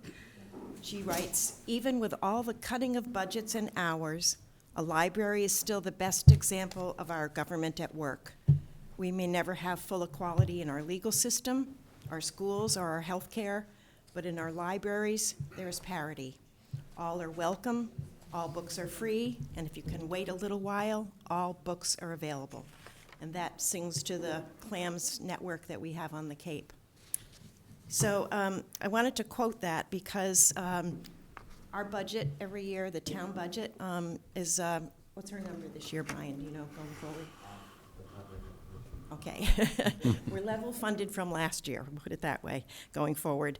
But the trustees have a fund that was started back in the 1890s and has grown over the years to a substantial dollar amount that allows us to enhance and supplement the town fund for the library. And some of the things that, and this is governed by the trustees, we have our own treasurer by vote of town meeting back in 1902 that the library board could have its own treasurer. And some of the things we've done with $70,000 this year to support the library, provided adult and young adult programming, professional development for library staff, which is something that's not covered in the town budget, and that allowed our staff to attend conferences and membership for 5 of the department heads in the Massachusetts Library Association, in addition to staff appreciation events that we hold during the year. And also one of the major ticket items in our trustee fund last year was the building assessment we did of the East Falmouth Library branch in anticipation of the grant program, the application we're going to be putting in for the Massachusetts Public Library Construction Program. In addition, let's see, we submitted, well, that's it for what we did with the finances. One of the major things last year was also a submission of an application to Massachusetts Public Library Construction Program that was submitted by the trustees and town administration, and Brian's going to hopefully talk about that a little bit more when he's up here. And then, let's see, last year I reported something that was not in our fiscal year of '23, but when I had the opportunity to tell you, it was about Linda Collins retiring as the public library director. And her retirement was effective in September of 2023, but I breached that wall between June 30 and July 1 of that fiscal year to bring forward that information. This year, just a week outside of our fiscal year, on July 9th, 2024, the Board of Library Trustees appointed Brian Stokes as the 14th Falmouth Public Library Director, only the second man. So Congratulations. So are you no longer interim? Thank you. So we have two groups that support the library outside of the trustees with their fund. The two groups are the Friends of the Falmouth Public Library. They run the book sale that you know of. It's legendary on the library lawn, and last year raised about, this past summer raised about $81,000. We also, and they support a lot of classes, programming, as does the Falmouth Public Library Support Fund, which is a newer group, going back, I think, to 2014. And that, the support fund also assists with programming and facilities improvements. So I want to ask you to look at one thing. I know that your packet for this evening's meeting was 211 pages long.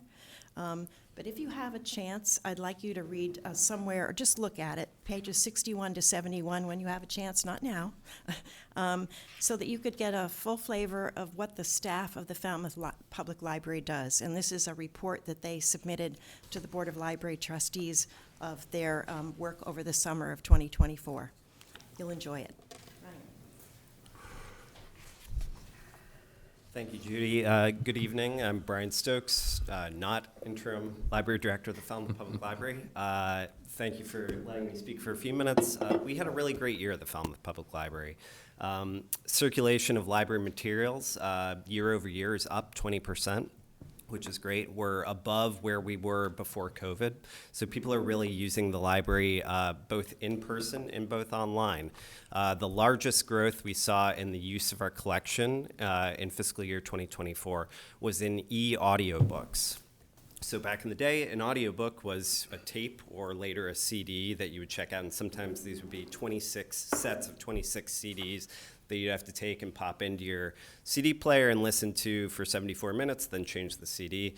Now we mostly try to push those to the users of our library through our online Libby system, where patrons can browse for materials and download them to their smartphones and play them wherever they may be. It's a really great resource that people seem to really love. And so, you know, seeing the change in how people use the library is a really important thing for us to deliver the materials that people really value and use. We also saw increases in attendance at the library, so numbers of people actually walking through the door went up at all three of our locations, and attendance at all of our programs also went up year over year as well. People are really using the library. I've always said to anybody who asks me that Falmouth is such a wonderful place to do the work that I do because we enjoy so much support from the community here. That means so much in a day where in many communities, libraries are having to fight for their existence, justify providing materials to everybody in the community, not just a certain select few of people who they deem to be the appropriate people to read the books that they have, or you know, whatever the subject matter might be.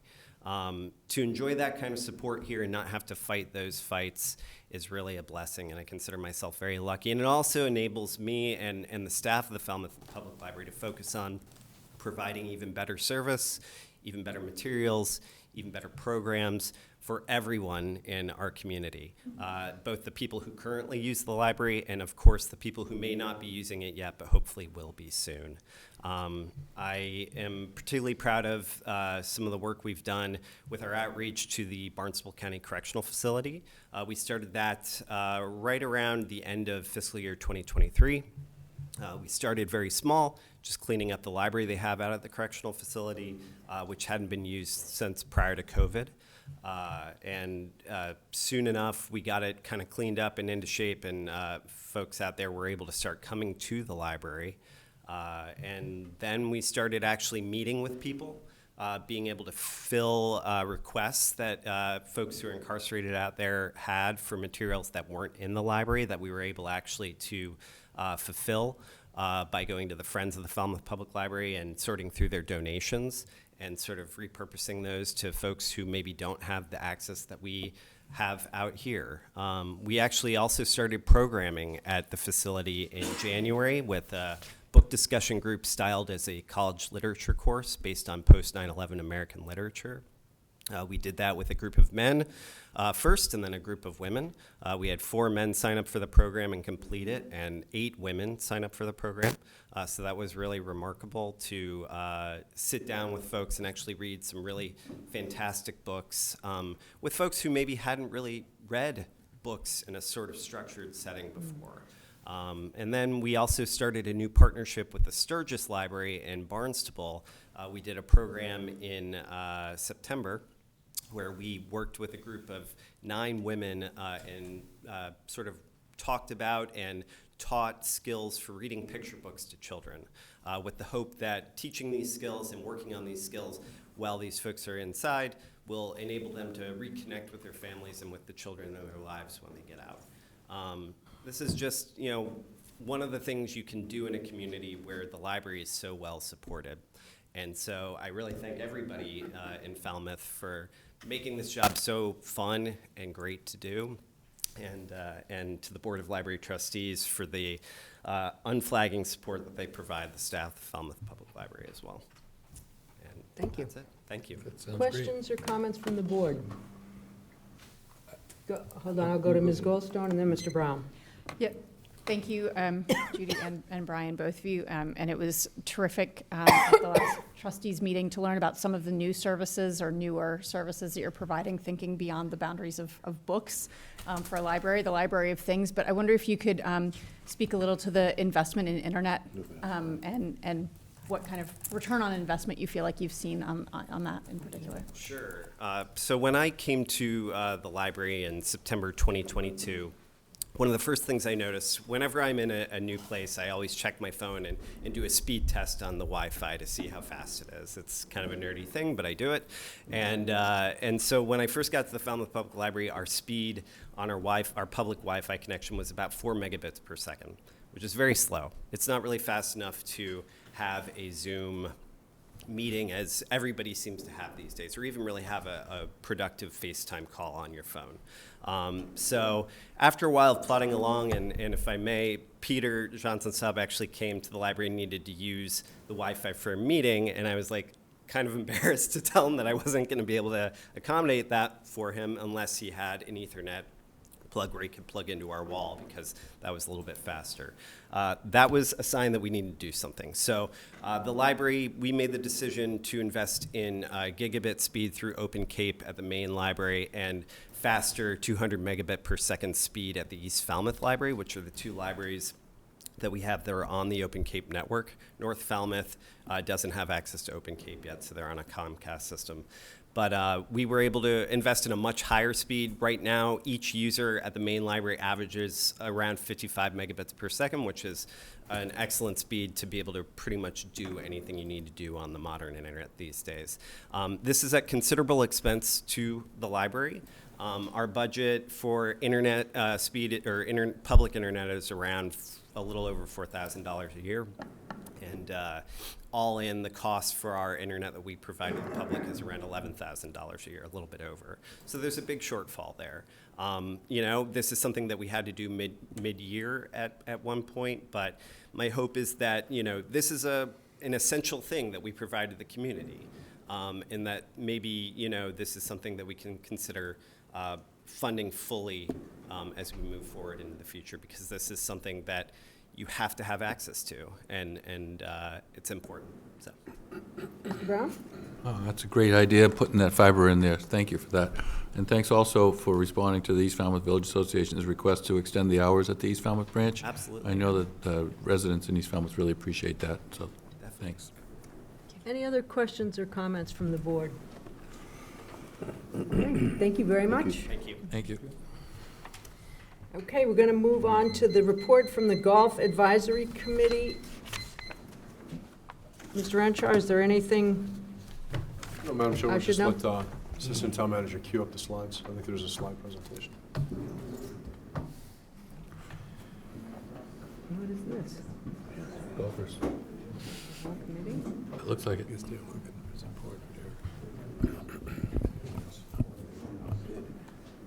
minutes. Mr. Murphy, you have 15 minutes. Well, how are you? Good, good, good. Thank you. Thank you for entertaining us. I'm the chairman of the Golf Advisory Committee, Kerry Murphy. The bulk of this presentation is going to be done in a PowerPoint by the operator, the Indigo Troon folks. But I want to just quickly thank the staff of the Recreation Department for all their help. I know Julie's in the audience, our new director. I went down the other day to meet her and say hello, introduce myself. And I want to thank Diane in your office. She's been fabulous for us. So, like I say, a bulk of this presentation will be done by the operator for programming and numbers, the same program you've seen before. If anybody's new to the board, it's good. We're going into some exciting times here at the end of this year, looking for a new operator, and so it's going to be a heady time. But there's quite a few people from Troon. I offered them a free buffet at the Water Room afterwards. Is that why they're here? Irish hot dogs. Okay, 15 minutes. And this is Matt Burgess. Mr. Burgess, are you starting? Okay. Good evening, everyone. I wanted to first introduce our team, our regional support team that helps everyone on site, because we have a lot of people from Troon, as you can see. So first, Steve Howard, Senior Director of Marketing, and Ryan Dornis, our Senior Marketing Associate. They help do with the rest of the team there, everything with programming, advertising, rates, data, all the good stuff that makes our job very easy, because they give us all the information to make the business right. We got Jim Retorto, who's our Senior Director of Agronomy. He helps our team on site for all the golf course stuff, all the grass, making sure it's in good shape out there for all of our guests. Alex McGann, he's Regional Director of Operations. He's brand new, actually, just promoted to the role. So he's helped support from an operations standpoint very much everything that has to do with the golf course on a day in, day out basis. And then myself, Chris Strand, Vice President of Operations. I'm here just to support these guys, but ultimately they don't need it because they do a tremendous job every day. And then ultimately our on-site team, which is the most important part of this, Matt Burgess, our General Manager, and Rye Muty, who's our superintendent, that do a great job every day for the town here to do an amazing job at the golf course level. So I'm gonna kick it over to Matt to kind of talk about the tremendous year we had here at Falmouth Country Club.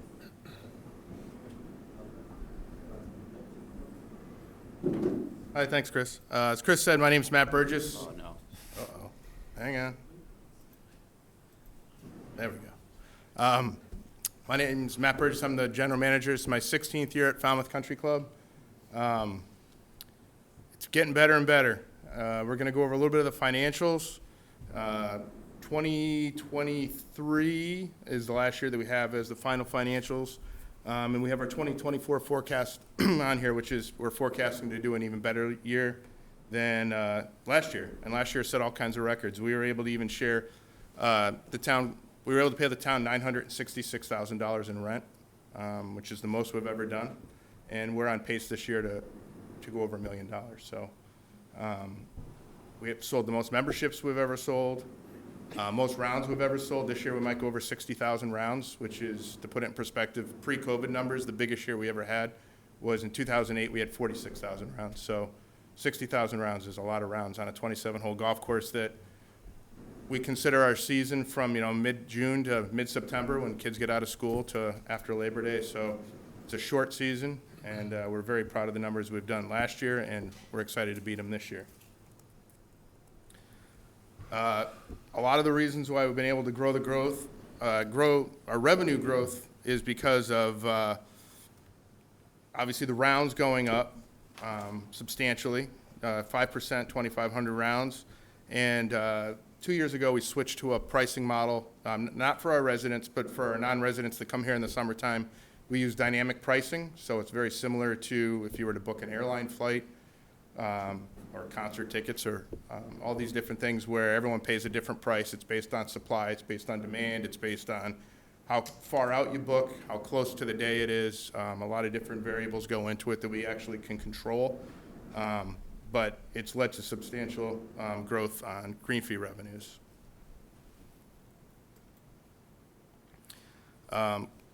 Course facility improvements, and this is a big thank you to the town and to voting members. Town meeting last year that approved the renovation to the maintenance building. Not a lot of people have ever even seen the maintenance building. It's kind of tucked in a little corner of the property, but it's vital to the golf course.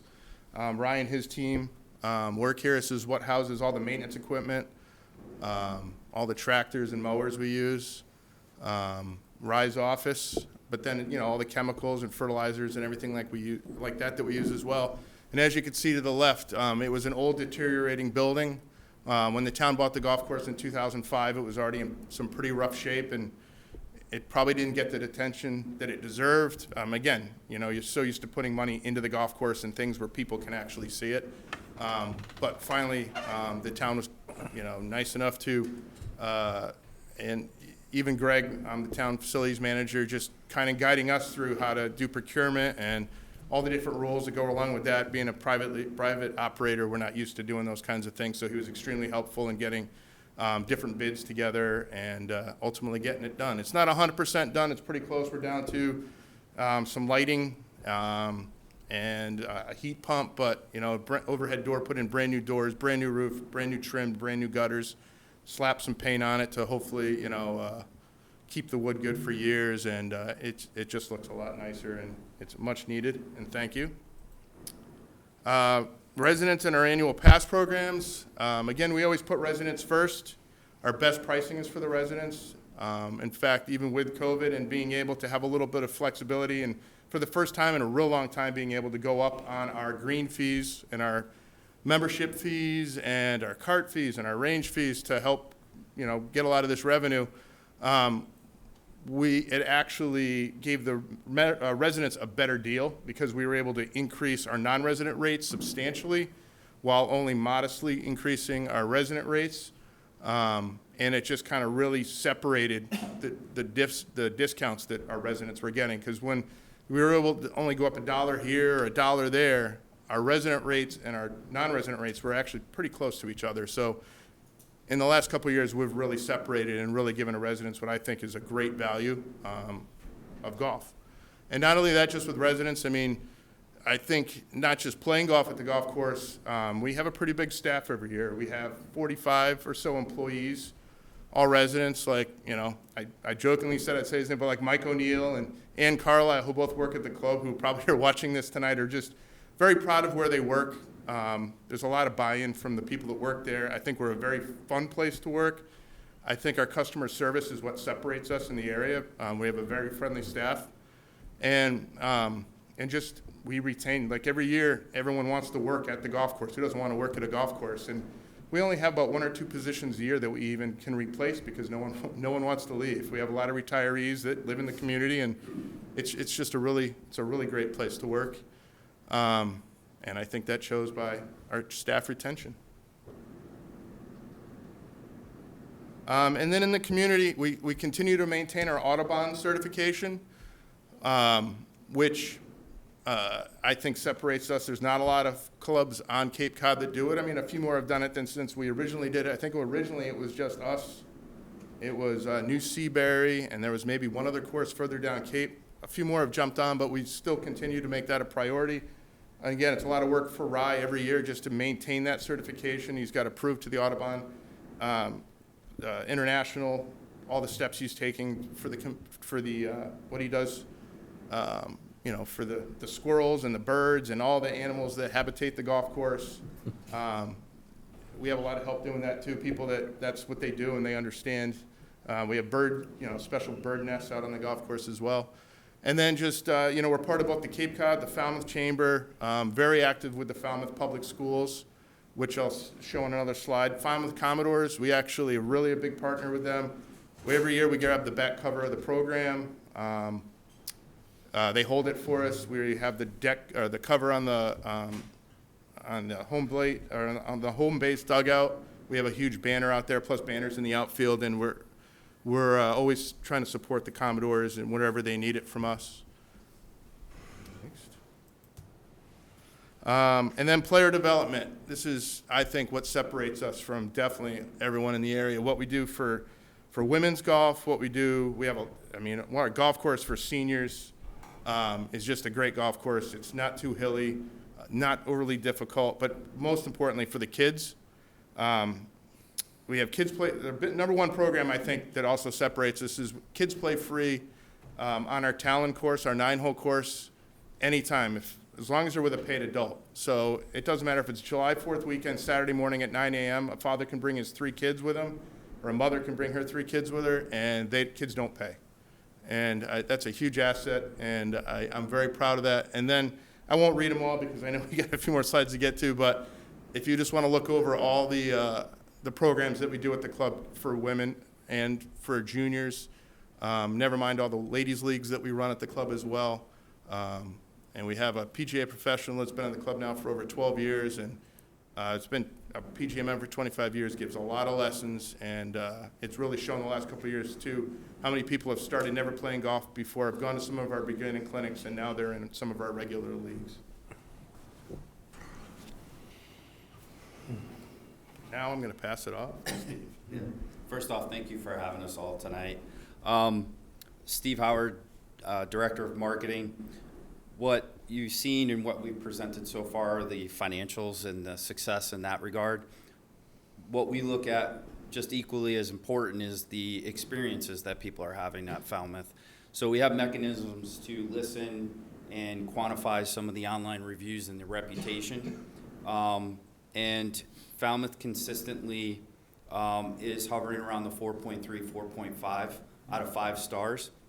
Golf Pass, which is a publication and association completely independent of our organization, every year they do a golfer's choice survey of, if they had a chance to play in Massachusetts, where would they choose to spend their time and money.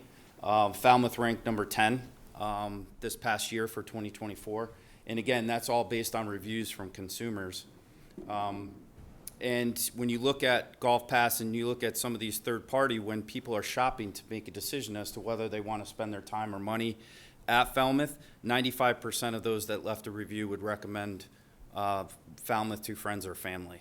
So just as important as the economics, we take the online reputation, the experiences that people are having at the facility, and a big testament, if you go through all of the reviews, there's a lot of mentions of how people are feeling when they check in, the interactions with the staff, interactions with Matt, and that's something that we're really proud to see. And it's been consistent every single year. So kudos to Matt and his team that are working the front line. So I just want to share that tidbit with everybody. And with that, this was our last slide. So thank you for your time. Appreciate it. We did not receive this presentation, so I would like it mailed to the town manager's office so that the board can have a copy. Questions or comments from the board? Just glad to see that things are rolling along nicely. It's great. I have heard a couple of residents complaining a little bit that the hours are getting cut back. You got to start at 1 instead of 12, and it costs a little more, but, overall, that's not too bad compared to, you're thinking the out-of-town folks pay more, and you got a lot more revenue. We like revenue, so. And I appreciate the work that you're doing with the schools. You've had a really good relationship for our kids to learn golf and to have a golf team over many, many years. And so I really appreciate that. And I appreciate what you do for kids. So thank you very much. Any other comments or questions from the board? All right.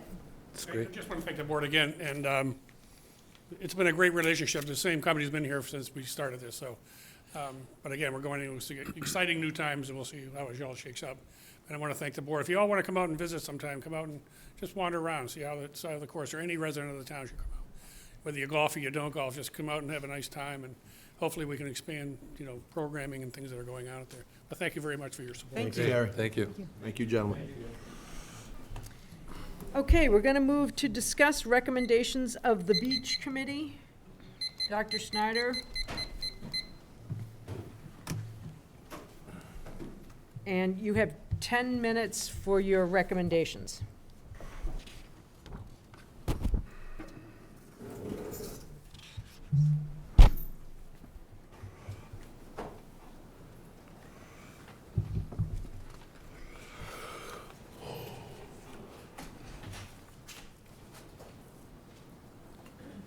And the board is hearing the recommendation. There'll be no formal action taken tonight.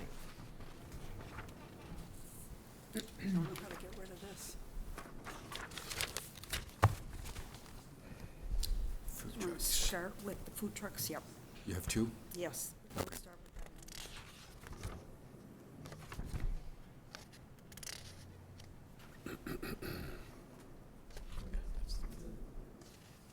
Thank you. Okay, I'm going to ask for Mark and Joe to come up, since they've done the bulk of the work on this and did the presentation to the committee, and walk you through this part on food trucks as the first start. Yep, that's exactly right. Good evening, Mark Twitchell, Beach Committee. The Beach Committee is proposing mobile food services at the beaches due to the deteriorating conditions to our current permanent buildings from water, mold, and pest infestation. There's a couple of slides here, basically bringing mobility to our beach food service in 2025. This is what we used as a little bit of a grid worksheet to assess all of our 10 beaches in town to see what is viable for a food truck or a mobile operation. Joe and I actually went and measured every parking lot and counted every single parking space. The goal here is to possibly put something there without using parking. We're going to be successful in some areas and not so successful in others, but the important thing is to get some food service to what people have told us our beaches are food deserts. So you can see that there. Fortunately, we have some notes here. And this was shared with you folks, I understand. This is a good example of where that red dot is, if you can see that. Where that red dot is actually where we are proposing to put a potential mobile food product situation.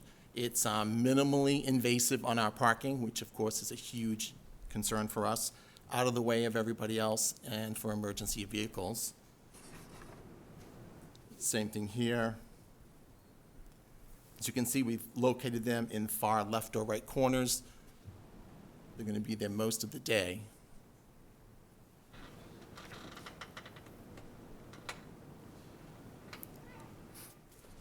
So in order to provide sustainable and consistent food services at our beaches, the Town of Falmouth Beach Committee is recommending that mobile food service at the following beaches, including Old Silver Public, Old Silver Permit, Surf Drive, and Falmouth Heights, 7 days a week, 12 weeks for the season, with a minimum of a 3-week period per vendor, 4 vendors per season, and 8 hours of operation per day. Maintaining the present operation of a mobile ice cream vendor at all Falmouth beaches, adding a mobile morning coffee service at locations and times that serve the public's needs for a service not otherwise offered by another vendor or at any other one location. Coffee was something that was, for some reason, was a big deal in the morning. So people just wanted a vendor to do that. No current restaurant offers coffee in the morning. So providing mobile food service for the beaches, not included these up above, during regular beach hours would be scheduled and determined at a future date. Some of the recommendations after our October 16th committee meeting were basically, number one, that mobile food services will be looked at for the coming 2025 season. We're really looking at this as a proposal.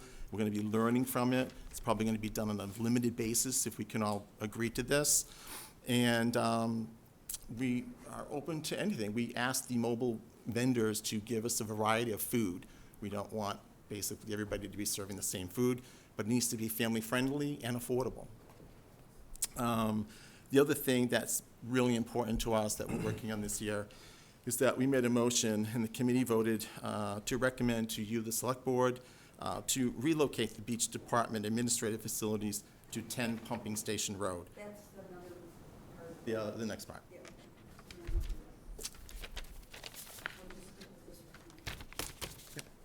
Right? Joe? The only comment I would want to make is this is not an initiative brought on by the Beach Committee simply for the fact that we don't want to serve food on the beaches in the present buildings. The present buildings are deteriorating at a rapid pace, and they're not evacuatable when we have emergencies. And having a kitchen on the beach is not a practical way to deal with it when you have hurricanes and storms. And just like the harbor master's office on the docks in a Cape community that gets washed away. We don't want to have this situation where we have kitchens on the beach that can be washed away. So mobile food service was the only alternative in a deteriorating coastline. Thank you. So what we are asking for is very specific. We're asking for the select board to take our recommendation, allow the 4 places that now have food to continue to have food, but have it through a food truck service, and that those would be 4 different vendors who will spend 3 weeks at each of the one of the 4 places. So each one will get a chance at any of the 4 beaches. And that was something that they suggested that they would like, that they thought rotating was a good thing.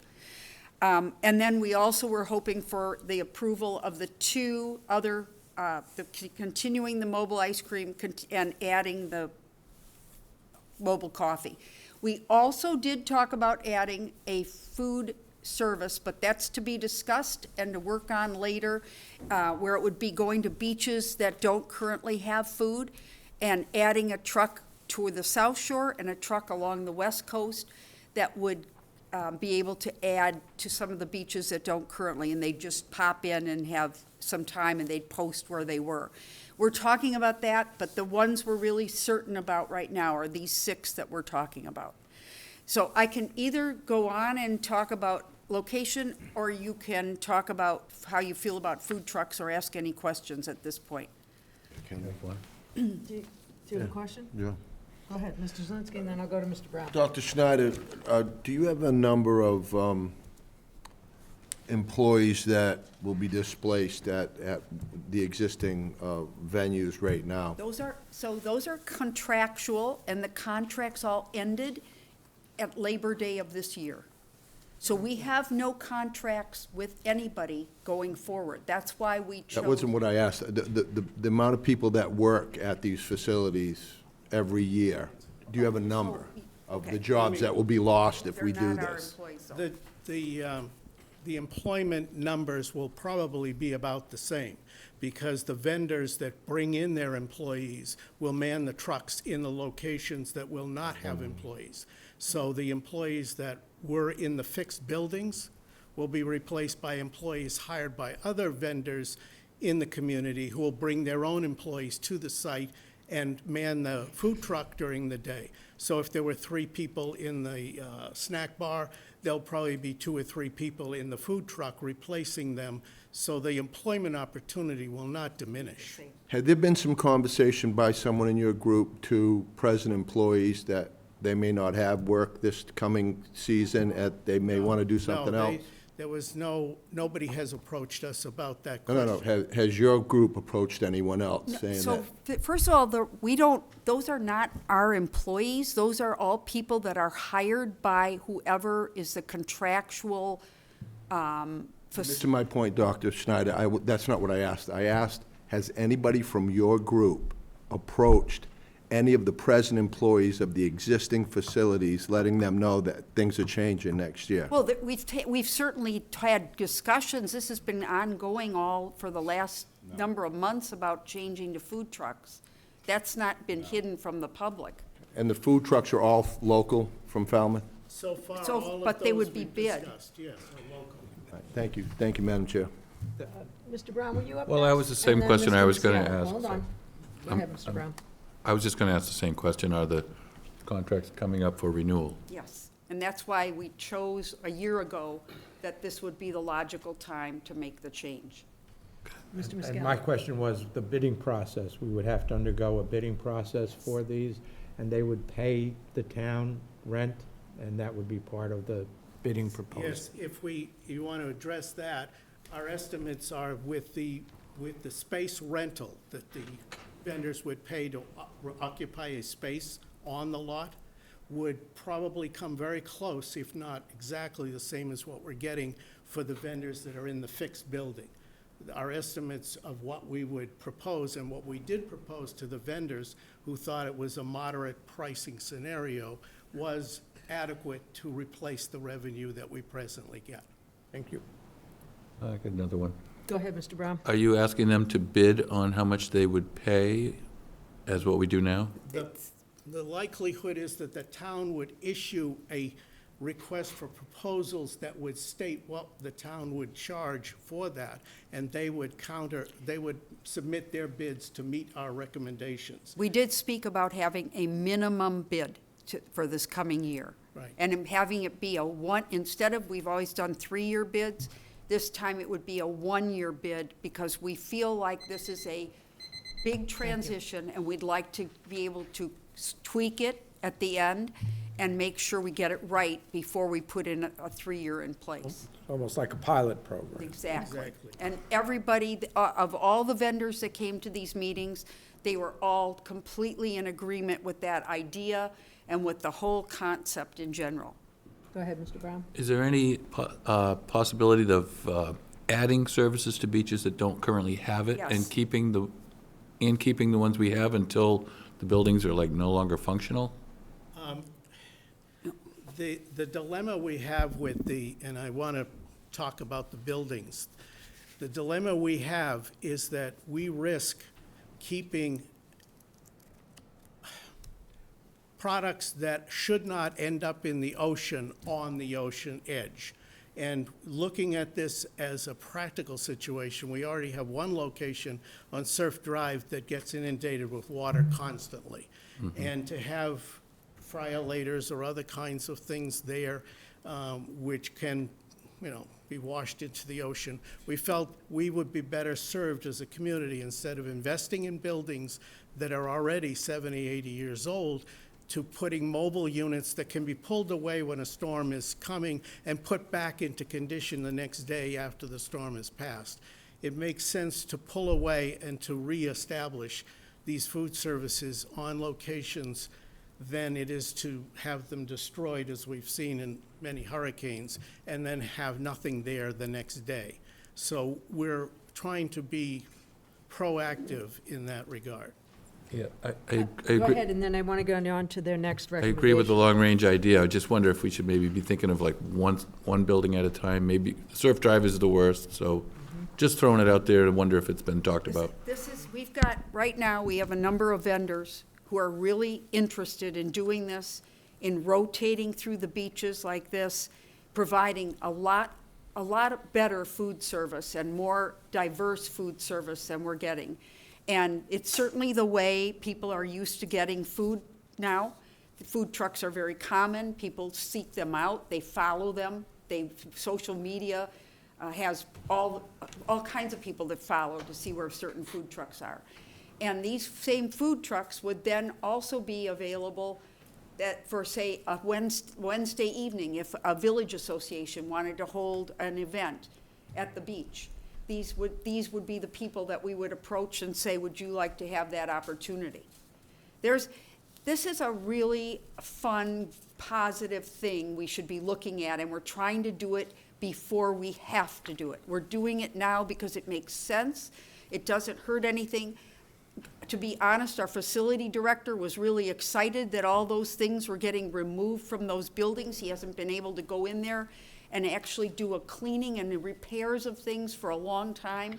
It's time to not use those buildings for food. And that's the truth. So we're hoping you will let us try this. We put a lot of work into this, and there's a lot of people in the community that want to step up and be part of this. And it's had a lot of good input from people that are in this position. Can we get on to your next recommendation? Because I think there are people here that want to speak. Am I correct? So do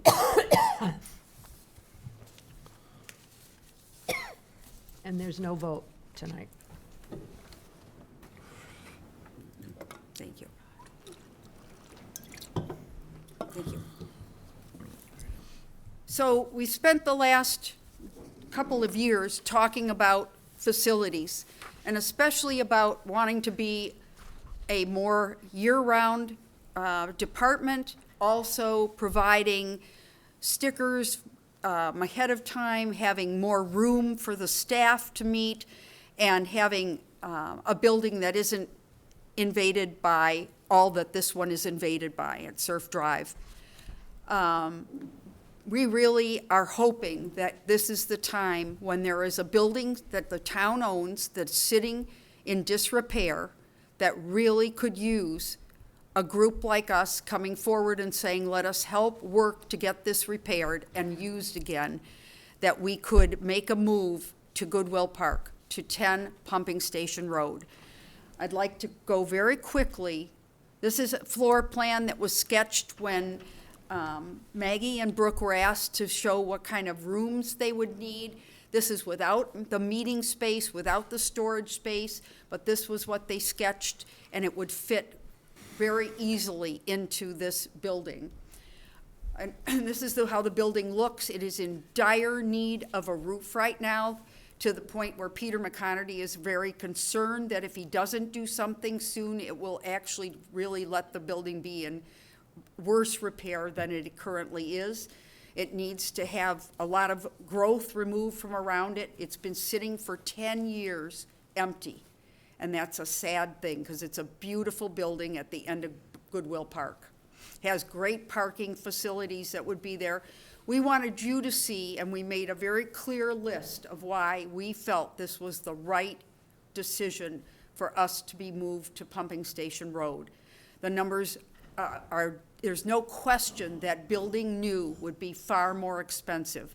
The location is central to all the town beaches, and in fact, one of our beaches is right there within that park.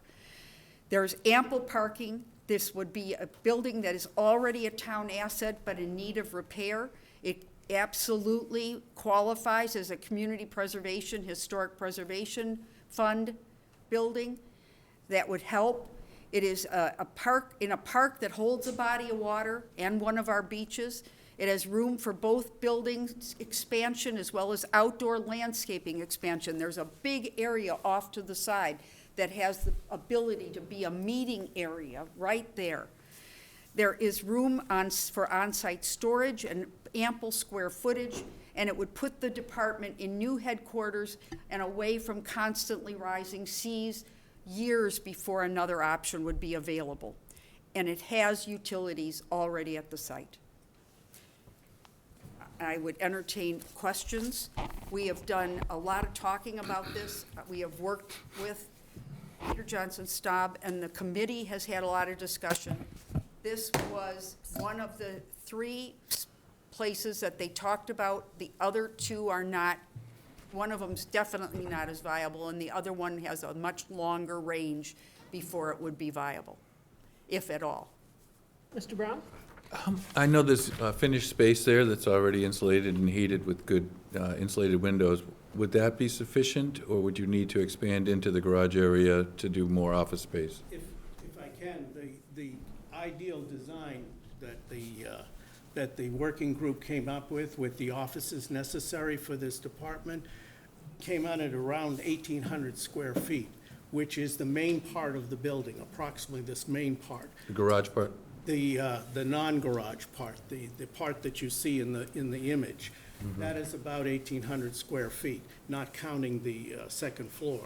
The garage space off to the right of that is There are for storage and 3 other bays, things, right. which is not available at the Department of Public Works. And most of the items that the beach department needs to store needs to be undercover. The other aspect of this building is that in the review of its acclimation, this building could be totally sustainable. New solar panels on the roofs, we would do it all in electrical equipment that would provide heat pumps and so forth, so this building could possibly be neutral when it is all done, which in new construction would be very prohibited, but on existing roofs like these, you can do it. The bones, DPW analyzes, the bones of the building are really secure. It's the shell and the interior that needs work. It's got an expansive area around it. If you haven't been there, please arrange to go and look at it. It's incredible. Town manager was there, and he actually looked at the whole 3 bays off to the far right end, and he looked at that as a potential for a wonderful meeting space that could hold a large staff meeting, and that's something you don't have. We're talking about, a department that basically has 140-plus employees annually during the summer, and staff needs of at least 6 or 7 offices, plus no meeting room right now that's inside.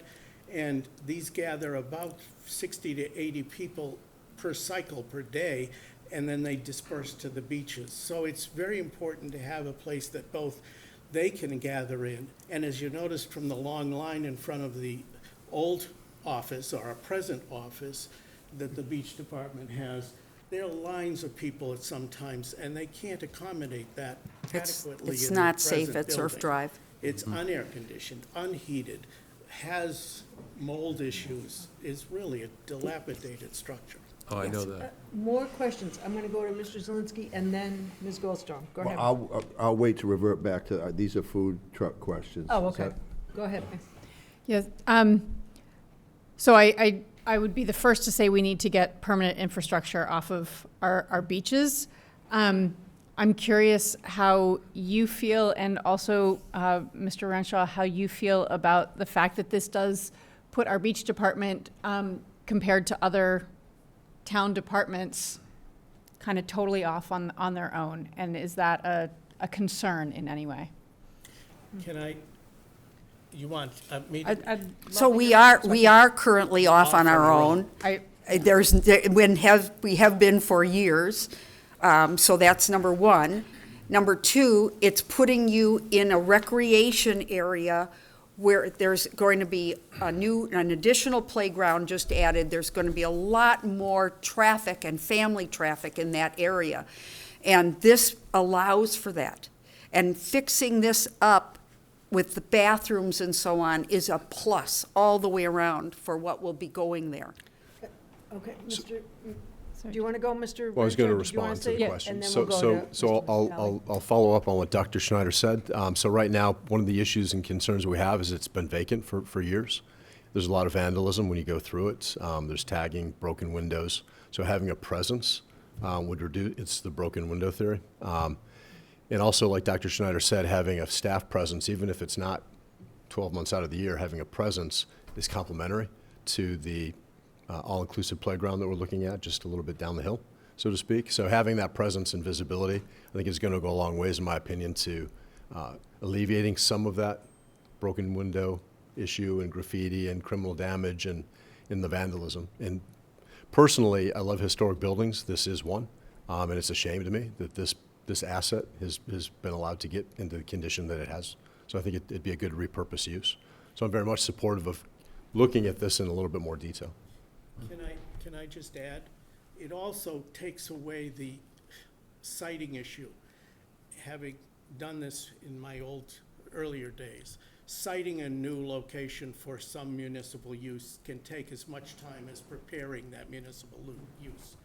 We already have the site. We already have the building. We already have it in the jurisdiction under the town management's control, and we already have a need that is urgent.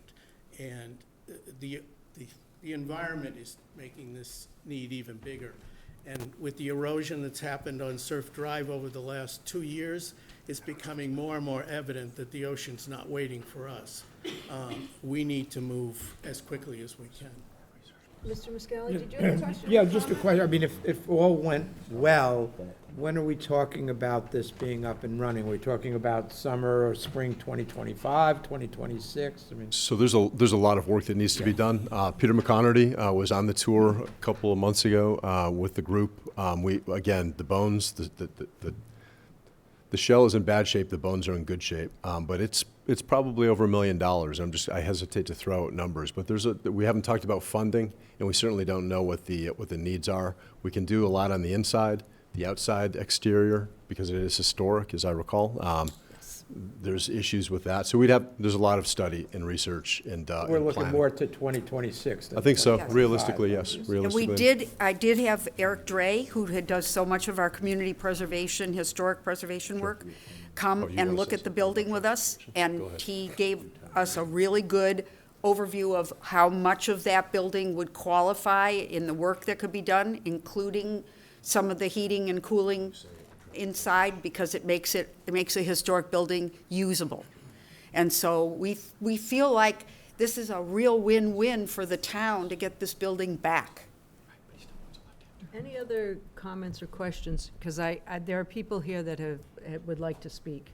Go ahead. Hopefully a quick question. I mean, I'll say the one thing I love about this location is the potential of essentially like a welcome center as you're coming into Falmouth, right? And that's not necessarily the job of the beach department, but what about traffic? Because that's already a beast of an area. Yeah, Peter can address some of those concerns. Sure, without getting into detail, because I don't recall the details and I'm not a big traffic engineer, but Peter McConerty, our DPW director, has indicated that to create safe access there, we probably would need a left-hand turn lane added, so that's a MassDOT, probably like a 1 year, 2 year timeline. So I think 2026 is really optimistic. I think we're looking at 2027, 2028. Thank you. Thank you. Okay, thank you. Is there anyone that would like to speak to either of these recommendations? Yes, sir. Step up. Yes, please, and introduce yourself. Sure. My name is Benjamin Wood. I've been the operator of the Old Silver Beach concessions for the past 20 years.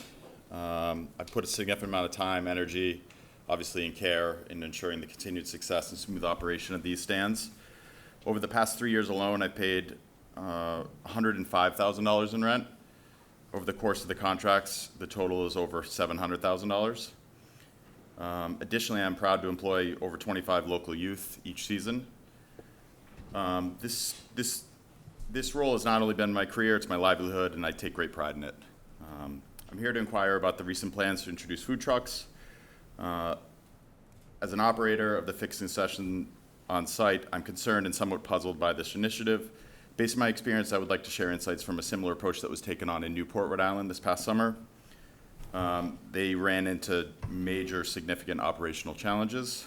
Running a concession from a mobile unit introduces numerous complications, including storage limitations, safe handling of the hot oil at the end of the day, staffing constraints, managing long customer lines in a high traffic parking area amongst moving vehicles. In Newport's case, the concessionaire actually had to rent additional fixed walk-ins and trailers to accommodate the demand, and ultimately they could not keep up with the volume this past summer. The setup also required taking up valuable parking spaces to ensure customer safety and to keep patrons waiting in these congested areas. I do appreciate this opportunity to raise these concerns, and thank you for your time. Thank you. Thank you. Anyone else? Good evening, Mike Bullard, owner of Dogs and Hogs. So I've been asked to come here to talk about Surf Drive and Heights Beach, which we have operated for the past 7 years. 7 years at Surf Drive and 6 years at Falmouth Heights. Well, with all due respect to Mrs. Snyder's comment about talking to people about the operations and how you think they would move forward better for the future, it was never brought to my attention or my wife's or our attention on this subject. So we kind of got caught up on it. Brian said, yes, our contract is up. We're fully aware of that. The last time that we did renew the contract, not if any was work done to Surf Drive, where prior year it was painted and it was taken care of or whatnot. So that's why it's gotten a little dilapidated. We have not seen a lot of damage inside that building. Not that we're trying to say, not trying to say it's not a good idea to move forward to do something different. The building does need work, does need help, but it's still it is operable for another season. If this were to take a little more time and gathering to put all this together, put down a plan. I've thought of plans, but nobody's ever come to us to talk about it. What did happen is that it was brought to my attention from an employee at the beginning of the summer about food trucks coming in. Well, Dr. Snyder and we did have a conversation about that, and I just wanted to know why that didn't happen. Talk about in and out in the parking lots when they're really busy. Well, in the heat of the summer, 4th of July week, as you know how busy it is now, to get 2 or 3 food trucks in and out of there at a certain time, that's going to create a havoc. We supply our the Heights Beach, for example. We go in there with our truck to reload if we have to do that, and it's not easy. So to get two, it'd be like a rotary thing, to get 2 trucks in, 2 trucks out, or whatever. If that's how it's going to work, I don't know what that plan is. Would not be easy, especially at Falmouth Heights. Maybe Surf Drive may have a little more open space to be able to do that, but where would you put, where are the trucks going to go, how that's all going to get set up. Water's at one location. The power's only at one location. How are they going to be operated? Are they going to be battery? Are they going to be run on generators? Is that noise going to be going all day? Listen, I grew up in the Heights. I've lifeguarded for the Falmouth beaches. I have a lot of respect for the beach committee and what they do and how they try to maintain the beaches. So I understand that fully. You know, we've gone through a lot of efforts to try to maintain the beach, to stay up with the plastic bottle things. We try to watch out what we're doing as far as plastics that go on. These are all things that other vendors who want to get in there are going to have to look at as well. There's always room for improvement. So I do have an overview for everybody if they would like to see it, for a little bit of the history that we have done and put into the efforts of keeping the beach concessions up and running. There's always obstacles.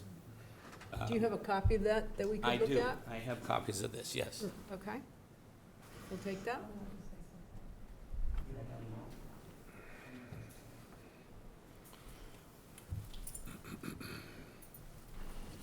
You could just give them to me, that would be great. Thank you. Thank you.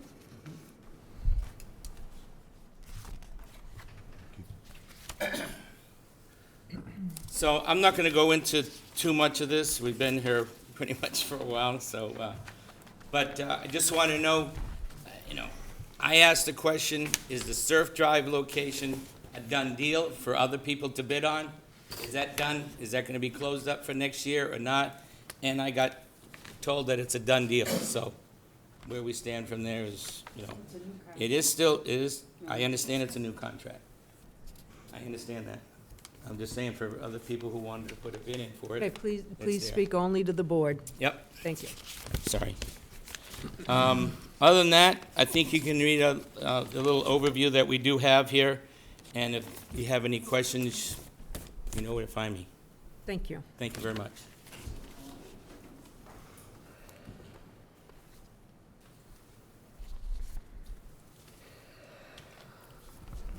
Hi, my name is Linda Bullard. I work with Michael with Dogs and Hogs.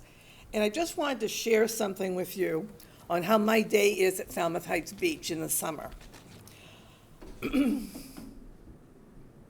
When I was approached 7 years ago, I was told the most important thing I had to do was make sure my trailer fit in a parking space.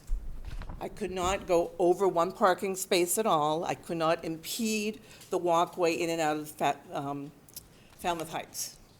So we designed a trailer that literally rolls right in and sits in a parking space. So we only use one. We've been doing that for 7 years. So I'm going to take you on my daily run to Falmouth Heights Beach. My day begins at 9:30, where I enter the parking lot with either my Tahoe or my Dodge truck to stock up for the morning. I pull into the right of the huge parking lot attendance stand, which you've all seen, and I load up the trailer. I must back out of the parking lot, go beyond the attendance stand, do a 3-point turn to exit Falmouth Heights parking lot.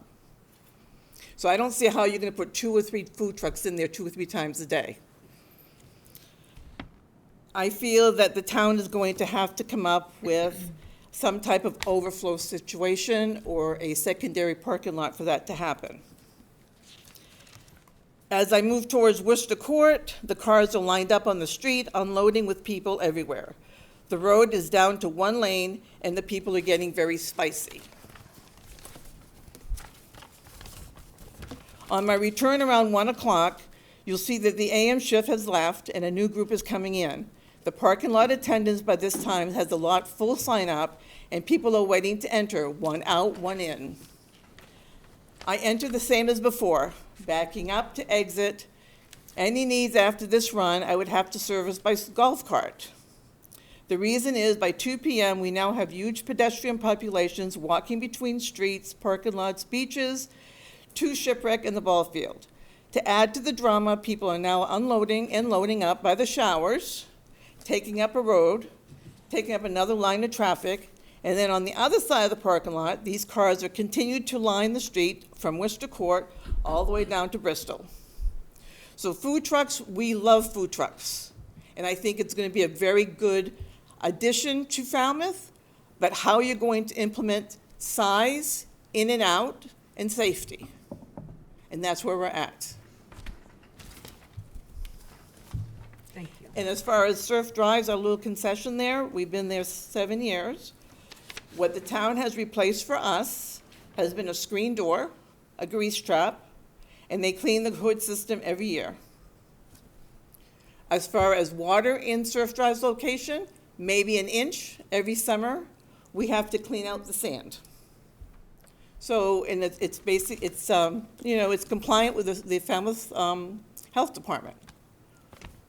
So, it's up to you if you're going to keep it another year, whether or not this is implemented in 2025, whether or not all the food trucks who are going to bid on a 3-week window, no one's going to want June 15th, right? Or they may want June 15th to July 4th.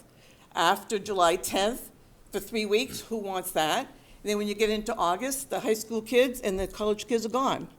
Who's going to want that? So you really need to think about these 3-week windows. Thank you. Okay? Janetto, no, Can I I'm gonna, clarify nope, one thing I'm on gonna that? take some more public comment, and then you can come back and clarify. Because that's a lot of misinformation.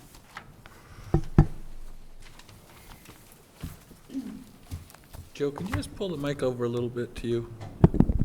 Joe Nettle, Precinct 9. Okay, can you hear me? Yeah.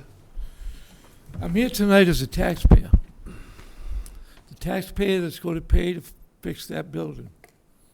The taxpayer that's going to have to pay for any shortfalls that any town department incurs in running their operation. I was somewhat surprised in the presentation that you heard that there wasn't $1 figure given. Not one. Do you know what the town of Falmouth made from the concessions at the Surf Drive, the food truck at the Heights, the ice cream truck, and Old Silver Beach? Do you have any of those figures in front of you? No, from the look on your face, none of you. Yeah, you're going to make a decision that's going to take and displace 2 Falmouth businessmen who live and pay taxes in this town?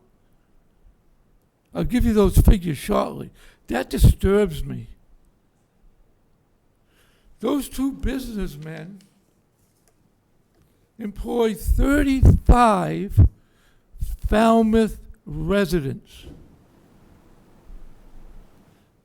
You're going to, if you follow their recommendation, go out to food trucks, which anyone can bid on in the state, where we have 2 Falmouth businessmen and you want to put them out of business. I find that hard to swallow. These figures, Mr. Renshaw, I'd like you to thank the staff in this building. I came here today on something else, and I was told, I thought the food truck proposal, I said, that's great, because the other beaches are finally going to get some food. And it wasn't until today when I was here, oh no, Joe, they're going to get rid of the concession stands and just go to food. So I started looking for some figures. Those concessionaires in the last 3 years have given the town $163,219. That's not chump change. Do you have any idea what the? Speak. You never told us what the. Mr. Neto, estimated- speak to the board, please. No, I'm No, asking. have a seat. Well, Speak to the have board. you been given a figure of what a food truck bid is? Do you know what it's going to be? It's going to be a bid, so no one knows.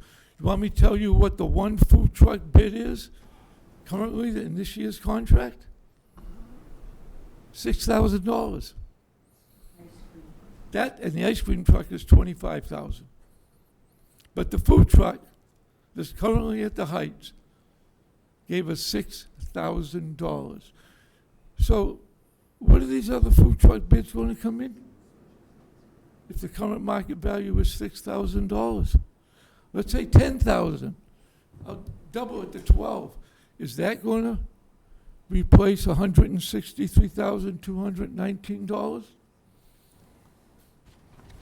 Does anybody have a figure, Madam Chairman? Do you have any financial information of what the impact financially would be to the town and the displacement of 2 businessmen and 35 local employees? I do not, Mr. Neto. Thank you.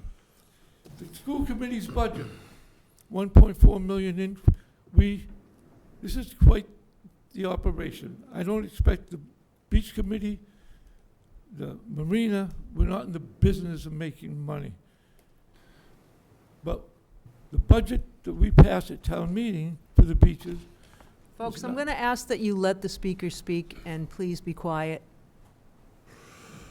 Go ahead, Mr. Neto. If anybody thinks these figures are wrong, they came from town hall. That's where these figures came from. So out of the $975,000, the beach committee returned $1.4 million. That's a profit of $400,000. Remind you, missing from that is the maintenance of the beaches, because all the maintenance of the beaches is the Department of Public Works budget, because they provide the maintenance. I mean, so then when I looked at the stickers, it's always been a bone of contention with me with what we charge the Falmouth residents for. The privilege was used. It's our beach, it's our property. We appropriate the money, and it's a privilege for me to go to the beach. We charge the residents, we sold 14,727 stickers to residents. To the people that gave the beach committee $975,000 to operate. That figure equals $662,715. Almost half of the income came from the taxpayers who gave them the money to operate. I don't think you should bite the hand that feeds you. But again, what really bothers me is also the discussion of the building. I can give you this from anecdotal history because I've been here since the hurricane of '54, which was only the last real major hurricane that we had, Hurricane Carol. Interesting. Did the building wash away? I'm not arguing about coastal resiliency. I know it's there. The beach I sat on in Minot is in the water now. The road I rode my bicycle on is in the water. You don't have to preach to me about coastal resiliency. But the building's there. Why don't we use it until it goes away? We haven't had a hurricane for 30 years.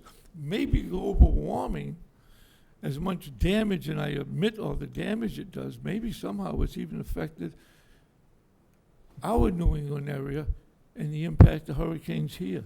It's something that maybe someone down in Woods Hole could give us there. Again. But to hear people talk about the stuff in the kitchen be washed into the ocean, the building survived the hurricane of '54, Hurricane Donna of '62, and Hurricane Bob of '92. It's still there. Yeah, it has some damage. And to show a picture to show a picture of the building in the middle of the winter, not when it was under operation, not a picture in the summer when it was cleaned up. I think that's degenerate. Thank you, Mr. Neto. But anyhow, what about the ancillary businesses that the beaches bring? We all know that. We're proud of our beaches. But to change this now, you want to put food trucks at the other beach, I wholeheartedly support that. I think that's great. But to take away the opportunity of two Falmouth businessmen to earn a living, to give the town, in the last 3 years, $163,219 is something that your board has really got to look at. Make a decision if you're going to change based on facts, not emotions, and not what feels good. Thank you very much. Thank you, Mr. Neto. Any discussion amongst the board? We're not taking a vote. We've had some Madam Chair, information. I have 2 questions for Dr. Okay, Schneider can we hear before. from this young man? Hello, Quickly, my name and is then Michael we'll- Jester. I work for a food truck industry that's in Falmouth. I'm an employee. My bosses do so much. They're hardworking people. I went to school for culinary arts. I graduated in 2002. I'm still learning to this day to run a business, and it's so hard. To do what my bosses do on the beaches for dogs and hogs, it's amazing.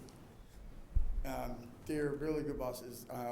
To go down to the permits, I'm CERSA certified. I failed the test twice, and they still paid for me to pass the 3rd time. It's really hard for them to do what they do for the product, the paper goods, the waste, everything, all the way down. I don't know where to go to explain how much they do. I'm CERSA certified manager. I didn't have that when I graduated culinary arts school. The beaches, we love the beaches. I'm scared of the beach. If you ever seen a line out the window, that's scary. That's nervous. It's nerve-wracking. But I'm still learning to this day because this is my teacher. I'm still learning, and I went to school for culinary arts. It's amazing. I just want to let you guys know that they're amazing. To go down to the permits for the fire permits, all the way down to everything. I'm an employee of a really good chef. He's a really good manager. His wife, like, if he does something wrong to me, like, she'll put him in line. Like, we're bosses. Like, it's awesome. Like, Thank you, Michael. We're a good team. So I just want to let you guys know that. And I'm an employee, so. Appreciate that. Thank you. You had a couple of questions. Just fact matter questions. Yes. Dr. Schneider, do you have, in this proposal, do you have any data or customer survey that have been conducted to suggest that beachgoers are looking for something different? Absolutely. We absolutely do, and they are looking for people that are open all the time when they're supposed to be. And I want to clarify. Is that a document? Is that, it's in a document? Can I say, it's really important that everyone understand, this will be a 12-week bid, not a 3-week bid. And in those 12 weeks, the 4 people who are awarded the bid will go 3 weeks in one location, 3 weeks in another. They won't be pulling in and out all the time. They'll have 3 weeks. A Dogs and Hogs is absolutely able to apply for that. We are not doing anything we wouldn't do any other time. This is a contract that ended. No one was promised anything beyond last Labor Day. Dr. Schneider, I Okay. appreciate So I that. want Could to you answer my clarify that. question? We're going to move this So along. as Go ahead. for money, when Joe brought up his money, I'm asking, he is there a had all that. document? Is there a He's document asking that I can look at of data? That's the question I was Other asking. than all that we hear, that's all. And my other question quickly is, who's going to monitor if these food trucks can't show up or there's something? Who takes the complaints or How is that So- entity serviced? Same as it is now, same as it is now. And just to say, we had one of our vendors close down on 4th of July weekend without any warning. And we had no idea why, they just did. And who answered the call for And that? so it's always going to be that whoever, Maggie or Brooke, whoever is the superintendent of beaches is getting those calls. Thank you. Thank you, Madam Okay. Chair. It's the money question. Our suggestion to the administration was to set a program that would replace the same amount of revenue that the previous speaker indicated. So the $163,000 for the 3 years would be what we would try to design the contracts to replace the 50+ thousand per year that we presently get for the locations that we presently have. Thank you. The board's got a lot to think about. There'll be no vote this evening, and we're going to move on.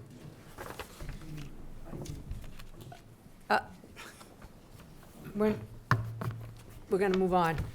Okay, so we're going to go to number 6, consider approval of an application We for did that one. change. We did that one, Madam Chair. Manager, oh, we did One do that, seven. yes, thank you. 7.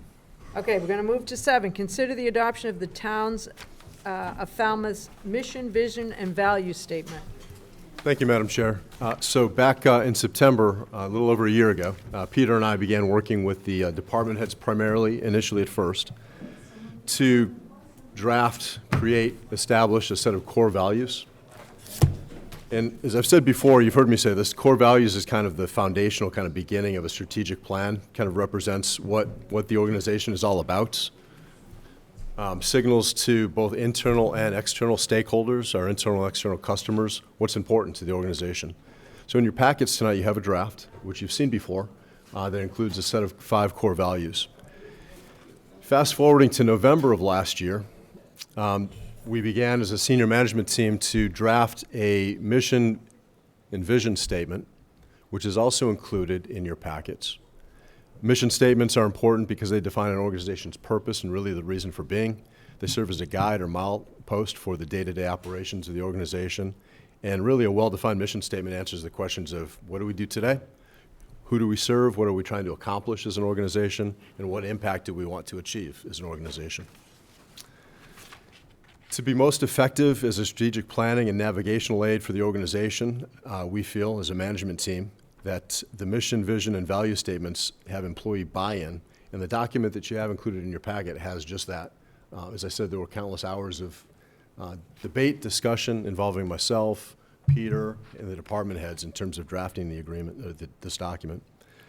Back in March of this year, at its previous strategic planning workshop, Select Board reviewed and discussed a set of draft core values, the mission and vision statement.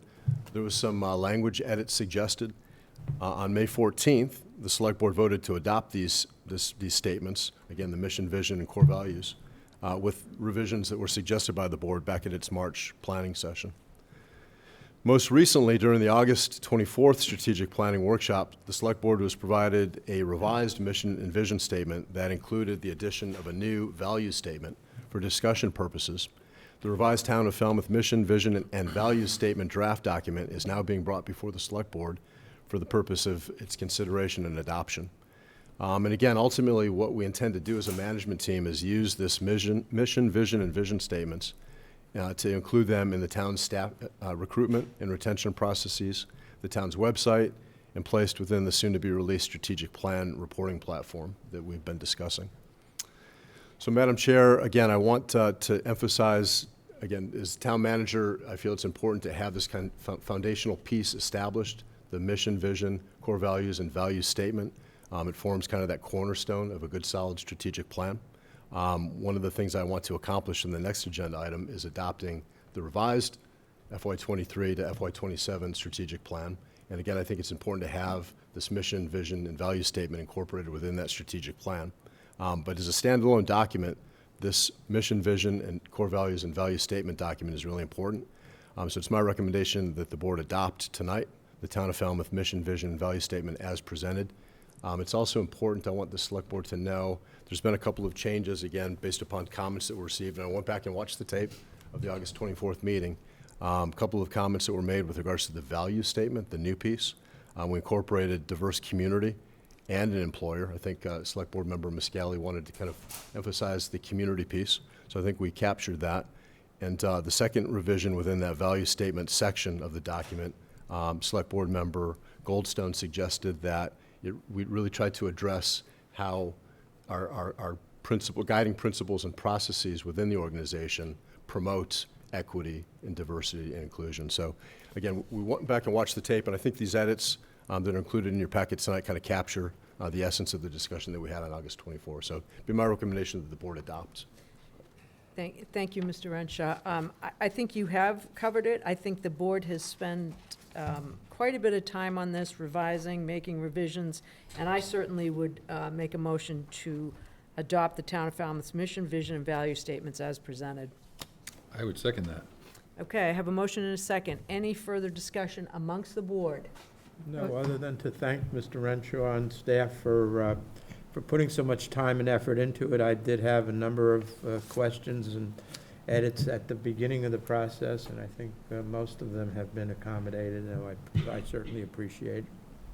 I would echo that. I think it's worth the time to get it right, and I appreciate the responsiveness and all the work that's gone into it. Okay, so we have a motion and a second. Any further discussion amongst the board? Seeing none, all those in favor? Aye. Okay, Mr. Renshaw, Thank you, Madam Chair. number 8.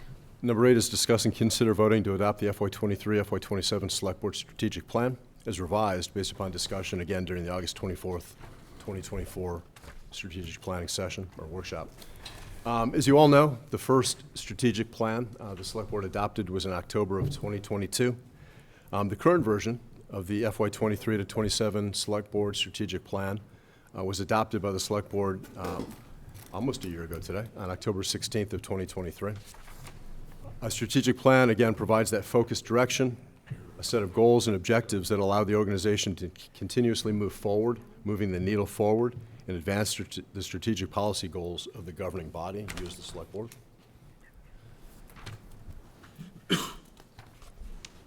Again, during its August 24th workshop, the Select Board met for the purpose of conducting a strategic planning review of this document. During the workshop, the board reviewed each of the 7 strategic priority areas, including having a significant amount of discussion on the ongoing goals and objectives with each of the priority areas. Madam Chair and Select Board, the attached redlined revised FY23 to 27 strategic plan, I feel incorporates the comments made during this recent workshop discussion back on August 24th. I'm not perfect. I may have missed something, but I watched that tape as well. It was towards the beginning of that workshop. Again, I wanted to provide the redline version showing the recommended changes. The plan also includes, now that it's been adopted, a new section containing the town's mission, vision, and value statement. Again, I believe it's important having that document incorporated within the strategic plan.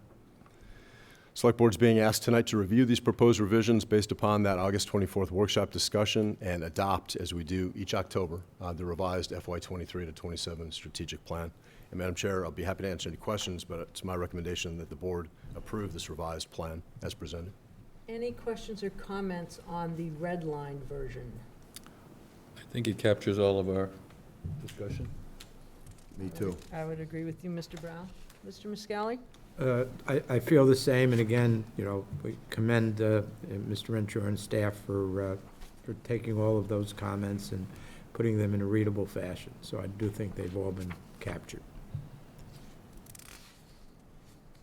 I have to say, I had a number of comments that I did write down. I think a lot of what we discussed in August was definitely incorporated, which I really appreciate. I think it's a little hard to go from where we were in August when we started that workshop to seeing it for the first time and adopting in one evening. But I would say the one thing that, the biggest thing I think that stood out to me in terms of things that we've heard about at meetings in the intervening time that I didn't see represented was under health and public safety, was around the work that's being done around traffic control, the multiple safety zones being implemented, the work going on in Woods Hole, and some of what we heard from the Bikeway and Pedestrian Committee about concerns about that stretch of T-ticket. And so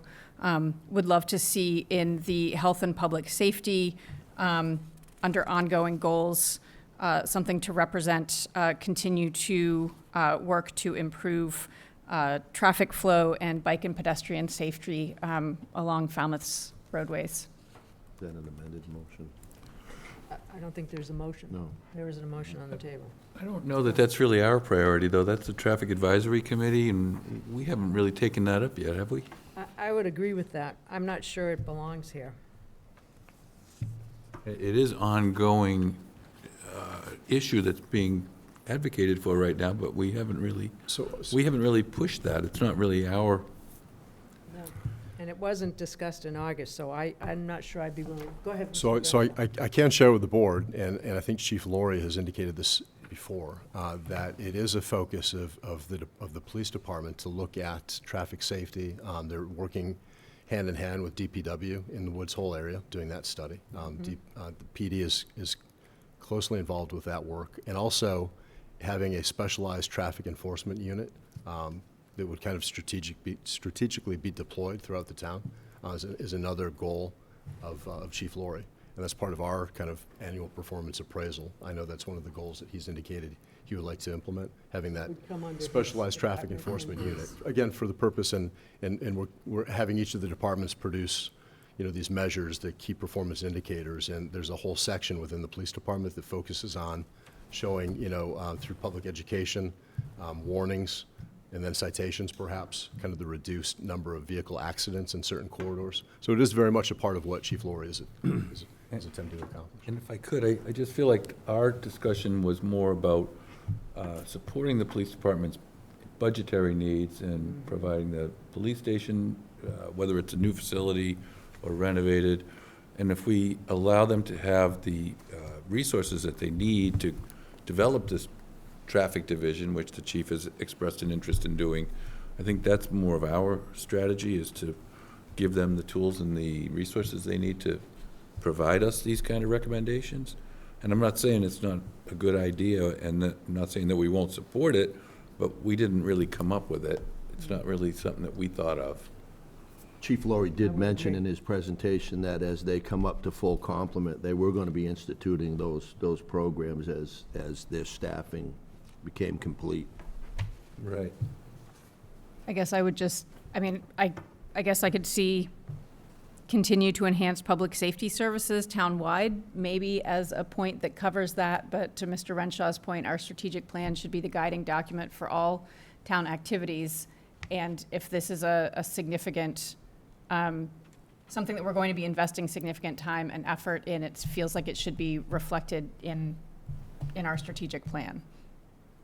Not that we're saying down to the, do X, Y, and Z and change this lane, but if it's a goal of ours to continue working on traffic safety, it feels like it should be reflected. Madam Chair, if I may. I think we stay at the high, go ahead. Heather, but isn't that almost a given? Isn't that what our health and safety departments endeavor to do, is to continue to enhance their capabilities? Yes, and at the same time, what Mr. Renshaw was laying out, I think, is a best practice of how to manage our resources and set priorities, which is that every investment in the budget should come back to something in the strategic plan. And at the moment, that's not reflected here, is all I'm saying. And I think it is, because continue to enhance public safety services townwide. To me, it is under that, and it's up to the chief to go to you and tell you what he's doing, knowing that he's had many discussions about traffic. And so I'm going to move that we approve the strategic plan as presented. I'll second it. I think we've spent a lot of time on it. I think if I can make one more comment on it, I just don't think that we really came to a conclusion that we were supportive of the townwide beach safety zone idea yet. It's a work in progress. Yes. Like, now, when it comes to this specific of provide licensed social workers, we thought about that a while before we did it, and once we concluded that it was something that was a priority, then we put it in here and then we did it. So when it comes to the safety zone, I just don't think we quite have really adopted that, got behind that yet. Right, I wasn't suggesting a specific course of action be included, but. Okay, I have a motion and a second on the table. Any further discussion amongst the board? My only comment, and I don't know how Select Board Member Goldstone's going to vote on this, but I certainly think that that our motion to approve this should be unanimous, and if it's not, and if there's a real impediment to doing that, then I would question if we need to adopt it this evening or kick it over to our next meeting, because I do think it's something that does require the unanimous consent of this board if this is going to be our strategic plan. That's my thought. I think that one point would not impede me voting for the strategic plan overall. That would be my only concern. Okay. Okay, I have a motion and a second. Any further discussion amongst the board? Hearing none, all those in favor? Aye. Okay, unanimous. Short-term rental properties, I'm going to kick that to Mr. Brown. Thank you, Madam Chair. So, 10 minutes. you know, our working group did put our proposed short-term rental bylaw together over the course of 6 months. I thought we were thoughtful, but at the end of our proposed short-term rental bylaw, we were hoping to get more public input and more opportunities for people to, you know, become aware of it. And I was disappointed that we weren't able to have that conversation, but in being practical, I agreed that indefinite postponement is probably the right course of action at this time. But I think it's good that we have this opportunity to discuss it and hear from public. I know there's some ladies here that are interested to talk about it, and Mr. Crane is here. He's made some suggestions about potentially revising it and enacting the licensing aspect of it rather than the entire bylaw. I'm not sure 100% that I agree with that, because putting a bylaw in place is kind of important and it might be confusing to folks. But, I mean, tonight I think would be a great opportunity to hear from folks. I don't have a lot more to add to it. We'll take some comment. We know how the board voted indefinite postponement, so I'm sure it will be a lively debate on town meeting floor. I'm fully anticipating a positive motion, but we can take some comments. But, Mr. Muscali, do you Yeah. want to say something? Yes, I thank you, yes. I just want to clarify, when I said at our last meeting, what's the rush? I certainly didn't mean to in any way indicate that we don't have a housing crisis here in Falmouth that needs to be addressed.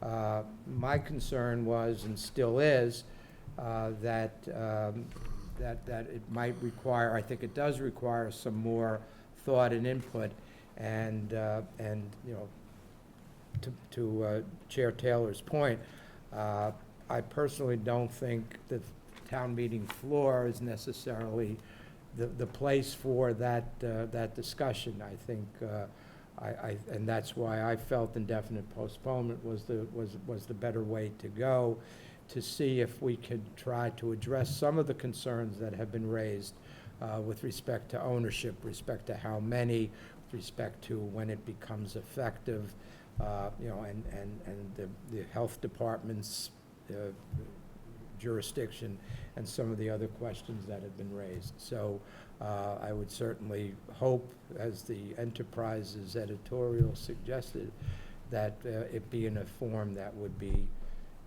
have more discussion and hopefully more consensus, so that it could come up before the April town meeting. And I would agree with that. I think my comment was based on, there will be a discussion on town meeting floor. Yeah. Along with that would be that I would hope that this would go back to the working group that Mr. Brown is on, to take some information that they've heard, and they've certainly heard from the board, in indefinitely postponing this and taking it back and working on it. And I think that's what you said, what would happen. Right. That's my hope. So. And if I could, just Yeah. one other comment I would like to make is that I think the one thing that we've heard from folks is that there are some people in town that will be affected who have two, I think there was even one person who said they had 3 or more. So we'll have to decide about how that works. But I heard from more than a couple people who have more than one, and they're wondering how they're going to be impacted and I didn't have a clear answer. So, when you're impacting people's property rights, it's good to be thoughtful and deliberate. I wonder how, do you think that there'll be any chance that we'll have this company that we're going to hire to do the metrics and the numbers, that maybe we might have some input from them prior to town meeting in spring? In the spring, perhaps. So it's a great question. And actually, I was going to make a comment about, there's a lot of folks we already have a regulation, and I included a copy of the current reg in your packets that talks about the need to register your rental property. What troubles me sometimes is there's a lot of folks, 300 that we know of that are currently registered, that are doing it the right way. They're registering their property according to the regulation. It's the folks that don't that are a challenge. And I think that those perhaps are some of the operations that we get calls over the summer. We had a couple that were here from East Falmouth that were talking about some of the issues they had, the quality of life issues. So, as the town manager, one of my goals is to scrape or survey using one of these platforms, the Airbnbs, the VRBOs, to get a better idea of where they're operating, and then require those folks to play by the same rules that everybody else is playing by. Well, not everybody else. The 300 that are currently registered through the health department. And for those that aren't, we send out a notice. I don't see a huge onerous lift initially on the part of the health department. I think first we need to know how many are out there. And we've heard different things from different people. I'm not going to throw out a number. It's more than 300. So I just think it's important that we are consistent and we require everybody to play by the same rules. Right. Have a level playing field. And the other piece that came up was when this was going to be instituted, the date. Right. And that was a bone of contention as well. Mr. Crane?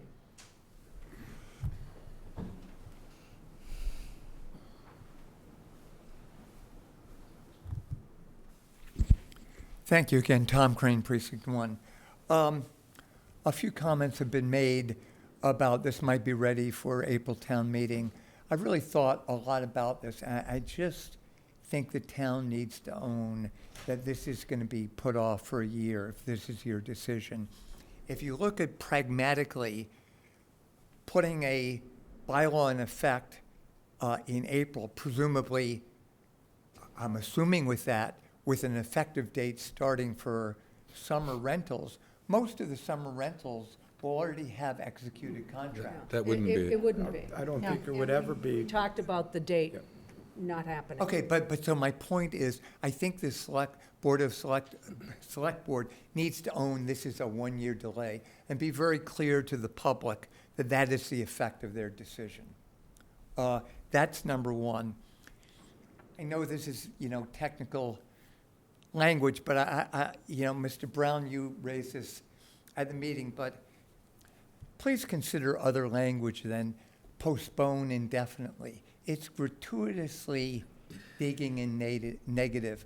Other towns use other language, like the town I lived in for years just used pass over. It's completely neutral. But when you say indefinitely postpone, it's conveying language that's just completely unnecessary. So please consider other language than indefinitely postpone. Mr. Brown, I know you raised that, and you went along. Let me ask a question. Is that even within our purview, or is that the town moderator? So. It's just common language that's used for town meetings. That's what I thought. It's traditional term of art in the legal world. But he could change that language if he I wouldn't so recommend choose? it. Thank you. I'm sorry, she said she wouldn't Would recommend it. not recommend it. So again, I would please consider that. Other towns use other language. Weston, I think other towns pass over, completely neutral. Please consider that. So my third and major point, Mr. Brown raised it, but I really strongly urge the Board of Select Board, to consider allowing the registration provisions to go forward. I've circulated to Mr. Renshaw and Mr. Brown, because you work on the committee, language that would accomplish that effect. I think having the registration provisions, I think, are so important to what Mr. Renshaw talked about. We need data to get our arms around this. If we require, as of January 1st, people to register. Now, I do have some, minor technical comments there if you just look at my proposal, but in the registration provisions, there's some substantive provisions at the end, subsections D and E, that I would want to strip out. Just a stripped-down registration provision. Please consider that. I think it conveys to the town we want to work on this. Registration is so important for the data that we're missing, and I think it sets up a compromise that I think would just be really helpful. So thank you for your time. Thank you, Mr. Crane. Appreciate it. I can answer any questions. Okay. Anyone else like to speak on this issue? Mr. Neto, and I'll get to you in just a minute.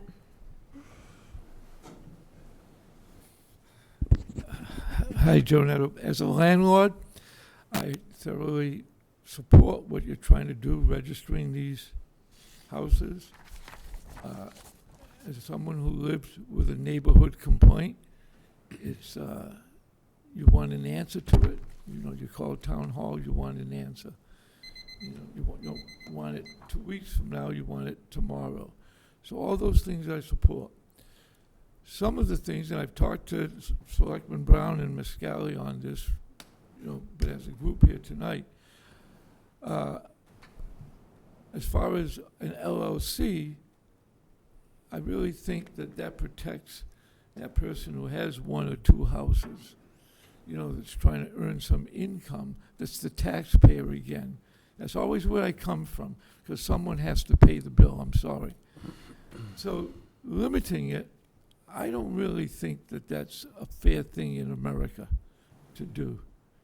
That you are going to pass a bylaw that's going to infringe on my ability to earn an income off of property that I've invested in. I think the number, I don't think someone should own 300 as corporations do, but you still should, I think, look at a number that's reasonable, okay? And those are the things that I support in this. Now, again, I just want to give you a figure. Do you have any idea what there's 300 short-term rentals Mr. Renshaw, you mentioned? The health department has record of. Do you know how much money they brought into the town of Falmouth in that bill that we give them? Do you have any idea, folks? I do. But you're going to tell us. I do, actually. I do. Go ahead. $1.7 million last year. Yeah. Because there seems to be a discussion about Well, so I'll let Mr. Neto finish, and then I'll. about trying to do away with, short-term rentals. It's a business that helps the town of Falmouth. The people that rent these places go to restaurants, buy food, buy gas, go to the beach, pay for the parking ticket. So it's all part of the pool. And from what I've read, it seems like we're getting an anti-short-term rental atmosphere.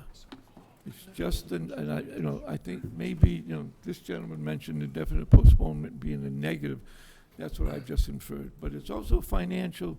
It's part of the business in the town of Falmouth. Thank you for your time. Thank you. So, Is that Madam Chair, $1.7 million? So no, I just wanted, I saw this coming, so I actually asked the question of our health agent, Scott McGann. And so the information that I have, and I mentioned 300. So as you all know, our current regulation it's on long and short term. It doesn't distinguish between the two. So we currently have 298 rental permits issued, so 298, approximately 300. And I asked Scott to provide the revenue receipts for FY23 and FY24, so the two most recent years. In FY24, the most recent full year, $17,175 in revenues from permits. Not from the permits. Now, I don't know where the 1.7 million comes from. And again, it's the unknown number of folks that are out there. There is a provision that allows a fine of up to $300, I believe, if you're found not to be registered. Mm-hmm. I guess you could extrapolate and add that number. But based upon the numbers that Scott provided me, the health agent, 300 roughly rental properties, approximately 388 individual units. At any rate, $17,100 roughly FY24, And in FY '23, the previous year, $13,275. But then on top of that is that occupancy Right. add-on that we. Yeah, I think I can Okay, clear. hold on Yeah. one second. Yeah. I Mr. think I can Johnson, clear this stop. up Yeah. very quickly. What Mr. Neto is referring to is the excise, the rooms excise tax. So Okay.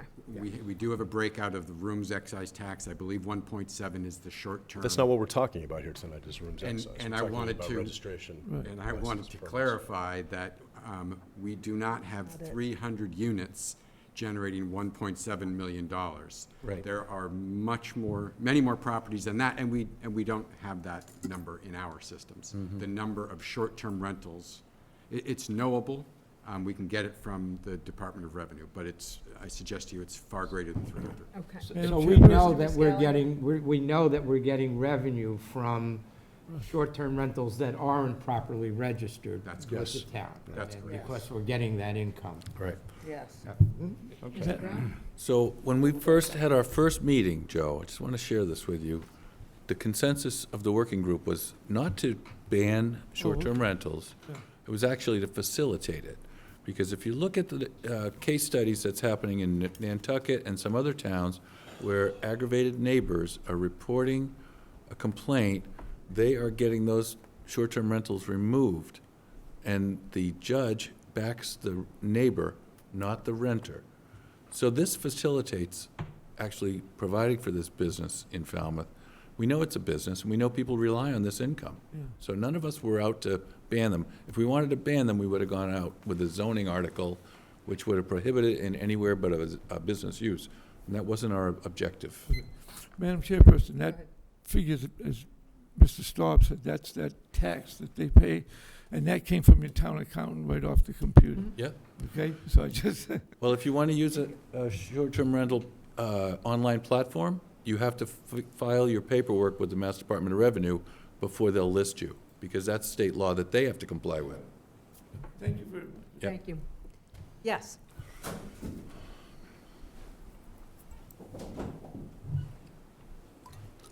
Hello, Elizabeth Klein. I sent the board a letter on Friday morning with respect to this issue. Mr. Renshaw, I just wanted to make a note to your number of registered with the town. According to the Massachusetts State Registry, there are over 1,500, close to 1,600 short-term rentals operating in the town of Falmouth. So it's clear from that. I think it's higher than that. It is, yeah. It's clear that that the system is not working as it exists, right? And so that's a main motivator. I'm not personally motivated by this. I am not a renter in town. I've had the good fortune to own a house in Falmouth for the last 11 years. I am doing this because I see the impact on friends and neighbors and the families of the students that I teach here in Falmouth. So respectfully, Mr. Neto, the goal is not to ban short-term rentals, but it's rather to strike a balance in which the people who live and work in this town and support all of those things that the tourism economy needs, we also need places for people to live. And I think that I would second Mr. Crane's feeling about the terms postponed indefinitely, which I recognize is not intended to discourage. It's just the terminology. However, I would really question this board to ask, if this is not going to move forward in November, when will it move forward? Because it feels a little bit like we worked, and the comment about not having time for people to participate, this occurred over 6 months. This is now the second select board meeting in the same month in which this item is on the agenda. And you can see that there's not a huge public outcry. So I would question, how will this continue? What will be the venue? And really strongly say that I hope this does not die, because the town is looking to the select board to have a little bit of courage here. And I know that there are people in town who are sincerely hoping to be able to better access rental units if we are hoping to strike a better balance. Thank you. If I could just comment, one thing I've learned since being in town meeting and select board and other activities, you can have committees and you can have discussions. They don't usually garner a lot of attention until it hits the select board's desk and we vote it. And then they come out of the woodwork and say, what were you thinking? voting for that. And same thing at town meeting. It doesn't get a lot of attention until it gets on town meeting floor. Then you hear from the people that are opposed to it. And a lot of them strategically wait till town meeting so they can have a stronger impact. So it's not unusual, and it's not surprising that we don't have a lot of people here today. Okay. Okay, you want to comment? Go ahead.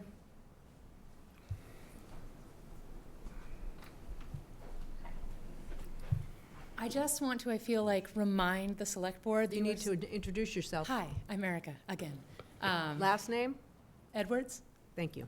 I want to remind the select board that you are stewards for our town. You may sit in that chair for a limited time, but the decisions that you make have ramifications for myself, my children, and possibly more. I was born here, and I really, in my unicorn and hopes dreams, it would become the Cape Cod of the 80s. I love a small town. I love knowing my neighbors. I loved wandering around, and everybody knew you, your parents, and everything. Taking the community out of Falmouth by always pandering to the income that can be made, especially by summer people, hurts my soul when you see that kids aren't in school and people can't afford to live here. That is sad. And that's so sad that that is not the #1 motivator for people that control the future of, I don't know, what are we at, 30,000 people who live here? And there's 6 of you. Please think of us. Are there 6 of you? Yes. 5. 5. But I hope we are. Yeah, I'm going to just ask, Yeah, I go mean, ahead. do you honestly think you have to remind the select board of our duty? I mean, do Sometimes you I honestly do. feel that way? Sometimes I do, even when Well, I think I'm of sorry. trees and developments, I think of Thank the you, future. Mr. Muscali. No, Thank you. and we I knew- also, Thank you. now that I have something to say, again, with respect to Ms. Klein, and I know how involved she is with this issue, I don't think this board lacks courage. I think this board has the courage, but it needs to get all of the information before we move forward. So, with all due respect, I thought the term not having courage was a little disrespectful to the select board as well. I appreciate your comments. I think that, we sit here all the time, and if you evaluate us every 3 years, vote us out. We're doing our very best, and thank you, Mr. Muscali, for your comments. Okay, do we have anyone else who'd like to speak? Go ahead, and then that's it. It's I'm not also taking at least any, a local program. if any, people wouldn't like any more public comment. Hannah Vanisher in Glenwood Avenue. I just attended some of the short-term rental meetings as they were happening, and some things that were brought to my attention through this that helped put this whole housing crisis situation in context was, I think it's important to remember that for so long, up until the pandemic essentially, so much of these short-term rentals were moderated by local realtors, and that has changed over the years where properties were rented week to week.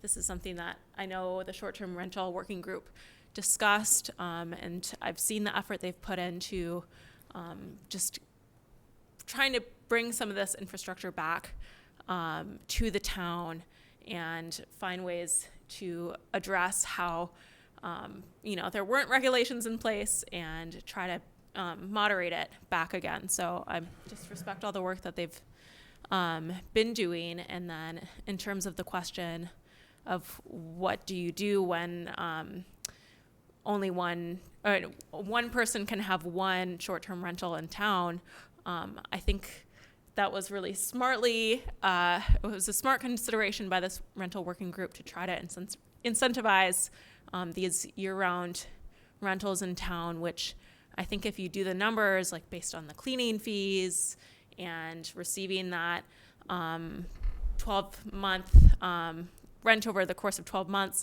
the math can work out fairly similarly, I think, from the research they've done. So I think that will just generally be important to remind the public of. That's all I have to say. So Thank you. Can I ask one clarifying question? Go ahead. We've heard a couple of comments that we need this bylaw as quickly as possible for registration. My understanding is we're working on the registration issue. We understand that's an issue. We already have a town bylaw that requires registration. So we don't need this new bylaw in order to address that issue. Is that correct? We don't need the new bylaw to require property owners that desire to rent, whether long-term or short-term, their properties. I mean, it is a requirement that they register through the health department, again, long-term or short. Right. What So we we don't need need is that bylaw. the manpower to facilitate the database. Right. So then we can go out to the people who aren't registering. So that we can Let enforce. them know that they're So violating. the- And one of your points is that there is something in place already, so to say there is. There's already a there requirement, isn't. and we're already Yes. working on getting a better Yes. handle on this without a new bylaw in place to work on the To registration be- issue. To be clear, the issue becomes, so the platform, the software is the force multiplier. I mean, that does a lot of the work, right? Whether it's AI or, we can scrub the websites and find the information, who's out there that's not properly registered. The issue becomes, for future discussions, you send out a notice of violation, hey, you're not registered, you need to do that, this is the regulation that requires it. What if they don't? So what's the next step? And that's where the manpower, the personnel needed to kind of enforce it comes into play. And there is more enforcement in this. And the other thing that's not currently available is the responsible party for the renter. Because we've had people come into our short-term rental working group and explain to us what they're going through week after week, month after month. complain with to. bad neighbors who don't pay any attention to the renters are, and there's no one to reach out to. And by the time the health agent is available Monday morning, the people have checked out, and now it's a different problem next week. So that's what's missing right now. Okay, we are going to move on. We're going to go to number 10, and I'm going to shoot this off over Thank you for to coming. Attorney O'Keefe. Thank you. Update and discussion concerning the establishment of a licensing commission. We've talked about this, it's been a charter recommendation. Yes, thank you. So the select board acts as the licensing authority by default under the statutes.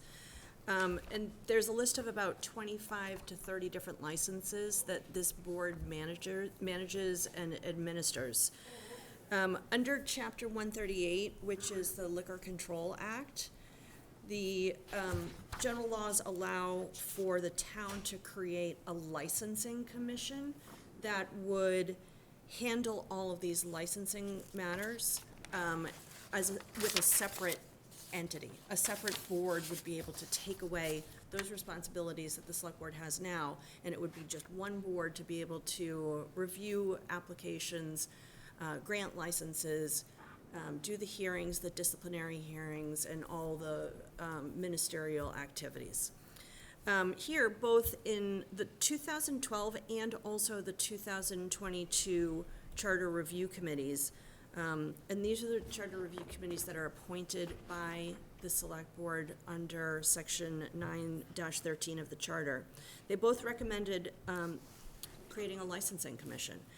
And I understand that this is something that comes up from time to time, that this is not a new issue. This has been sort of bubbling, and we're now maybe on the verge of doing it for real. And so I'm going to lay out some of how this might work. The reason why it generates so much interest is that a separate commission would alleviate this administrative burden from this select board, to allow for the board to focus on the real purpose of the board, to create policy and planning matters, and to guide overarching policy for the town. To create a licensing commission, the town would need to amend the charter. So there are two ways to do this. One is through a home rule petition, and the other is through a charter commission. Now, a charter commission is an 18 to 24-month process with various statutory requirements. The charter commission is elected after a petition by 15% of the voters. And the charter commission would typically review the entire charter holistically and make overall changes to the very structure of town government. Home rule petition, on the other hand, is a way to make discrete, specific structural changes like this one, if you just want to do a one-off amendment to the charter. Now, if the board wants to proceed with creating a licensing commission, I do recommend pursuing a home rule petition. That way, you could just create the licensing commission. It would be a home rule petition that I would draft, would submit it to April town meeting. I would take input about some of the terms of what the licensing commission would look like. I would recommend that it be appointed members instead of elected members. I also recommend that there be 5 members instead of 3. You often find either 3 members or 5 members for town licensing commission, town and city licensing commissions. 3 is really hard because you run into problems with meeting a quorum. So I do recommend 5 appointed members instead. And then there could be other various terms. I would suggest that I could propose a draft for you to review and we could go from there. This would be submitted to town meeting. Town meeting would vote on it at hopefully April town meeting. And then I also recommend that it be submitted to the voters for a home rule petition. That is not a requirement for home rule petition. However, the state legislature does like to see that the voters also embrace the change, especially when you're talking about amending your charter. It just makes an easier pathway through the state legislature if they know that a vote has already taken place or will take place at some point during the process. And then after town meeting, somewhere in there with the vote, the home rule petition, if passed by town meeting, would go to the state legislature, and we would hope that they would pass it. It is an easy ask. How long does that usually take, you think? I think it depends on, it depends on the time of year. So for April town meeting, you're catching the end of the legislative calendar. So it could either go right through or you would have to wait. But we have excellent representation here who will assist us with shepherding that through the State House. Or we'd have to pre-plan to put it on the ballot.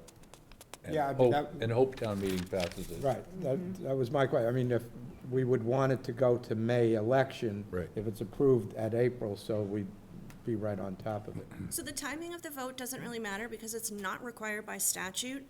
It would be a good idea, just the way that our schedule usually happens in April, to put it on the May ballot. That would be a logical way for it to progress. If it doesn't come out that way, the state will accept and process the petition if there's a pending ballot at some point. But the way that we're looking at this schedule coming up in the near future, it would make sense to hit April town meeting and then the May election, and then ship it off to the state. One more question? Go ahead. And I would assume that the select board would serve as the appeal from the licensing commission with respect to people who are aggrieved by a decision of the licensing commission? No, so for licensing commissions, there's, the appeals go straight to Superior Court. So they're quasi-judicial? That's incorrect. So decisions at the licensing commission go to the ABCC. There's no, it's all by statute. So there's no local appeal process. It would go to the ABCC and then it would go to Superior Court. Or in the case of a lodging house, where would it go? Lodging houses go right to Superior Court. Okay. And the whole purpose of this would be to take the select board out of the equation. So I know it's hard to relinquish that, but that is part of the joy of getting a licensing So commission. they wouldn't be quasi-judicial? Oh, it is. So a licensing commission absolutely is. It's a regulatory board because you're talking about a property interest with the license. So they're especially an when- appointed quasi-judicial? Just like the ZBA. Okay, that's where I was going It's with that. exactly like the Okay. ZBA. As far as Just like they don't, regulatory just power. like ZBA appeals don't come to us, they go up That's the, right. up the line. Up the chain. Interesting. So let me see if I have any other notes here. No, I don't have any other notes, but I'm happy to. I guess my first reaction is to ask, and I don't know, I think we should have consensus around this, but to ask town council to potentially prepare something for April town meeting. I mean, it would have to come back to us, we'd have to take a look at it, But it is something, and you're absolutely correct, this has been talked about for forever. And when I first got on the board, it was an issue about why do we spend so much time doing. I'd like to get a better sense of how the meetings would be held. Are they going to be a public televised meeting where applicants are able to defend their, if they have an alcohol violation? What would the setting be? It's exactly like it works for this board. So everything would be a public meeting. Things would either be handled, any application would be addressed either in a public meeting or more likely, because they are licenses, in public hearings. So the hearings have to be noticed. They have to be done in public. You have to provide the applicant an opportunity to be heard and to present evidence. For hearings, it's the same sort of thing. There's due process required. You're required to notify someone of a violation and a request to appear before the licensing commission 14 days prior to the hearing. They're allowed to be represented. It's heavily regulated in that sense. So there'd be complaint-driven hearings as well? Absolutely. Yeah. It's a great way to, it's a great enforcement tool to have the licensing commission, and that's something that this board just doesn't have time to do. So for example, noise complaints or complaints about overcrowding, a licensing commission that is dedicated to just issuing licenses has the time to pull people in for a hearing to discuss how to fix the issue. More specified. Yes. And how, is there a typical term of appointment? I would recommend 3 years to be consistent with the other boards. And now if the select board is feeling like there's something that's not working, can we revoke an appointment? I'm just curious how much authority we're giving up. So with any appointment, there's always the ability to remove an appointee. It is not a great idea to do that, especially where you're talking about a 3-year term. Whenever you appoint anyone to a board or commission, that person has a vested interest in the position itself. And so removing someone from a board requires a hearing, it requires due process, and they have the ability to challenge that in court.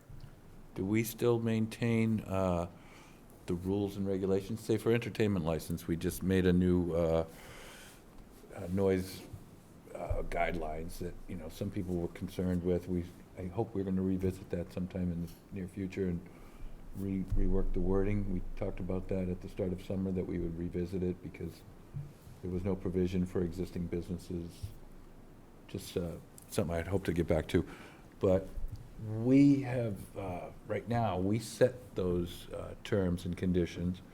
Would we no longer do that? That's right. And I would expect, now that we're talking about it, that there would be a provision in the home rule petition that any existing regulations would carry over to the new licensing commission. And then the new licensing commission, under the statutes, would have their own independent authority to create regulations. And revise. And set, well, not policy, regulations. And revise them as they see fit. So they vote regulations with no oversight? Right. That's the... Yeah. That's delegation. Do we have any other towns that have done this that we can learn from their experiences? So I'm sure I could find other think towns that that would have be done helpful. it. Almost every city does it. I was going to say, it's probably a city thing. More city. And I think that's what we came up against when we first looked at this. I don't think that they created their licensing commission. I'll find you examples. I know that other towns have done it. Usually the select board, part of the reason why it's such a good idea here is because this is a big town. This is a large town, and you have a lot of work to do. This is something that is easily managed by a board with regulatory independence. It frees you from, especially with hearings where they can be very sticky, just a board that's dedicated to doing that.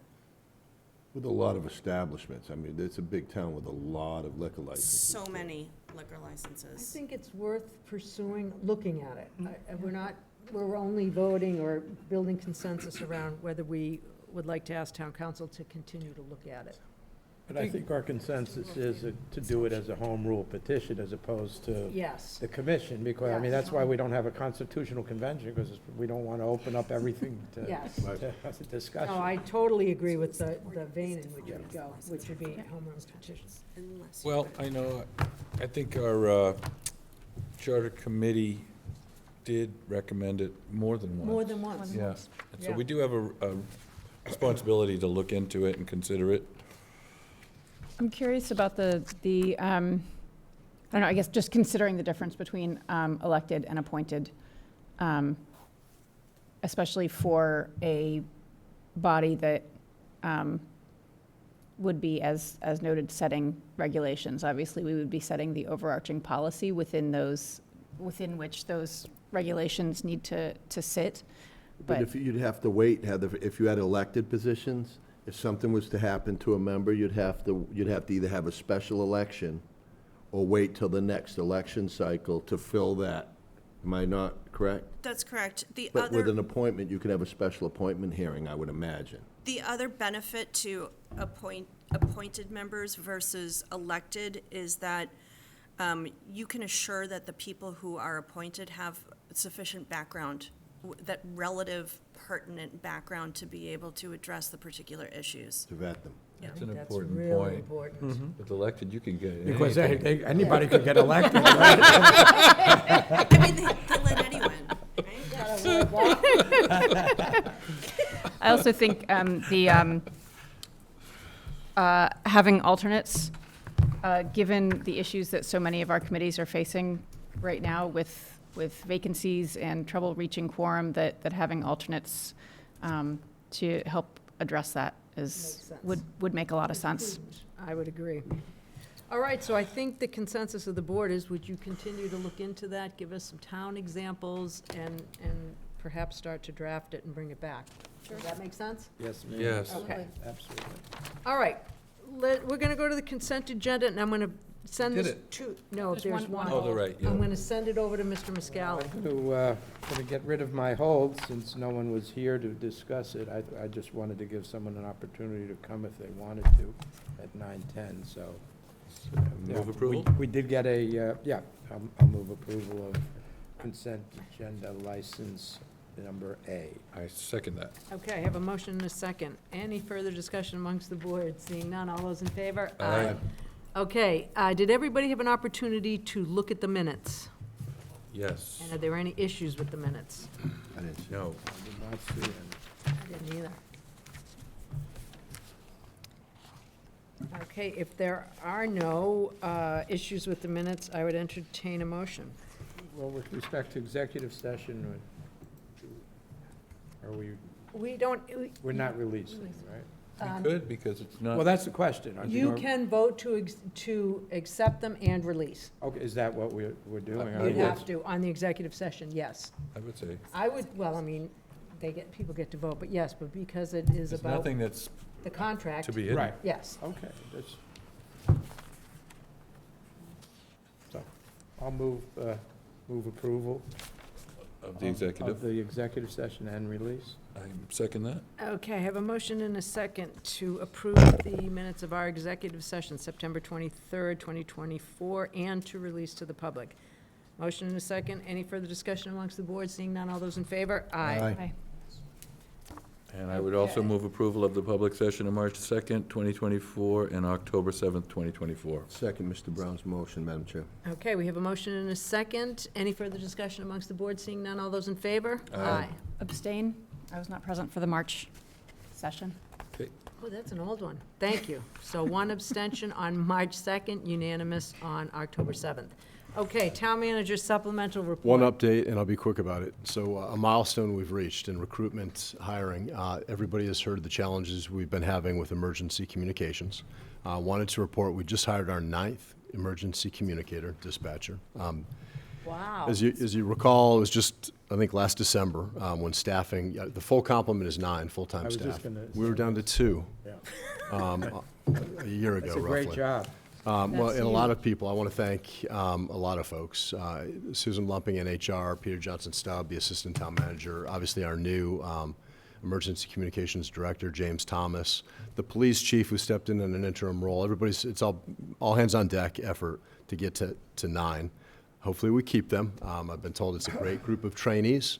And I think even more importantly, of those 9, we currently have 5 that are shift strength, meaning they've both been trained both PD, police department, and fire. And by the end of this month, that number will be up to 6 shift strength dispatchers. So great strides we've made. We just need to keep up that effort to keep the recruiting up. And that's just one example, but it was an important example because it's been years since that department has been fully staffed. Yeah. It's huge. That's It's a it. great And report. Thank you. Thank you Yep. for the work you've done. I feel like we should still do something extra for those 2 folks that had to hold down the fort for so long. Really. Okay, select board reports. Mr. Muscali. Only, as I said earlier, that I was at the Indigenous Peoples' Day celebration last Monday, read the proclamation that the board adopted, and received a resounding applause from the people in the audience. So they appreciated our proclaiming the day, Indigenous Peoples' Day, and the proclamation. And the fact that you were there to present it. Well, I'd like to think so. Thank you. Ms. Goldstone. Well, I will second that the Indigenous Peoples' Day ceremony was lovely, and I hope that we will see that grow in prominence in future years. I also believe it was that same weekend, attended the open house at 7 Alderberry Lane, the property that we helped purchase with the Affordable Housing Fund funds, the deed restriction on that property. Wanted to see where our dollars were going. It's a fabulous little property. Really, I mean, it didn't do an electrical inspection or anything like that, but fixed up really nicely, still with some room for sweat equity. A second bathroom could be installed upstairs if folks wanted to add that. And also spoke with Laura Moynihan about the efforts she'd taken to reach out to all of the neighbors, really have neighborhood support for what they're doing. So it was really nice to see, and they had a steady stream of folks in and out of the open house. Great. Awesome. Thank you. Mr. Brown? I attended a couple of Cape and Islands Municipal Leaders events in the last couple of weeks. We had a recognition and appreciation for Sarah Peak, who's not seeking re-election, and she served Provincetown area very well. That was very fun, and actually a lot of people reminisced about having served and enjoyed their time with her. Then last week was the MMA legislative update, which was very informative, and heard a lot about new incentives and new grant opportunities, and I took a lot of notes that I won't share all of that with you right now, but there's helpful information out there that will be. We'll add one more thing, as I said before, about the housing to protect Cape Cod, and certainly the prime focus of the summit was the recent bill that was passed by the legislature with respect to housing and so forth. And certainly one of the issues that we're going to have to deal with coming forward is where our position is going to be with respect to the seasonal communities designation, and whether it's something we want to go for, what the downsides might be, what the benefits could be. But it's certainly something we need to start taking a look at, I think. Mm-hmm. Mr. Zelinski? Yes, I attended the Cape Cod Commission, the CCMPO, and I would encourage, it's the third Monday of every month at 1 o'clock, and I would encourage people that are interested in, it's such a big agenda and a long agenda. There's updates. You can go on the Cape Cod Commission website, and there's a join link to it, to those meetings. And it's usually an hour long, but it's pretty informative. And if any of you would like me to send you anything that you're interested in, I can do that, at least with respect to the link or anything like that, so. Yep, I'm signed up for those. That's all I have. Awesome. Okay, Mr. Muscali, I'll Motion to entertain a adjourn. motion. Second. Second. Okay, I have a Third. motion and a second to adjourn. Any further discussion amongst the board? Hearing none, all those in favor? Aye. Aye. Aye.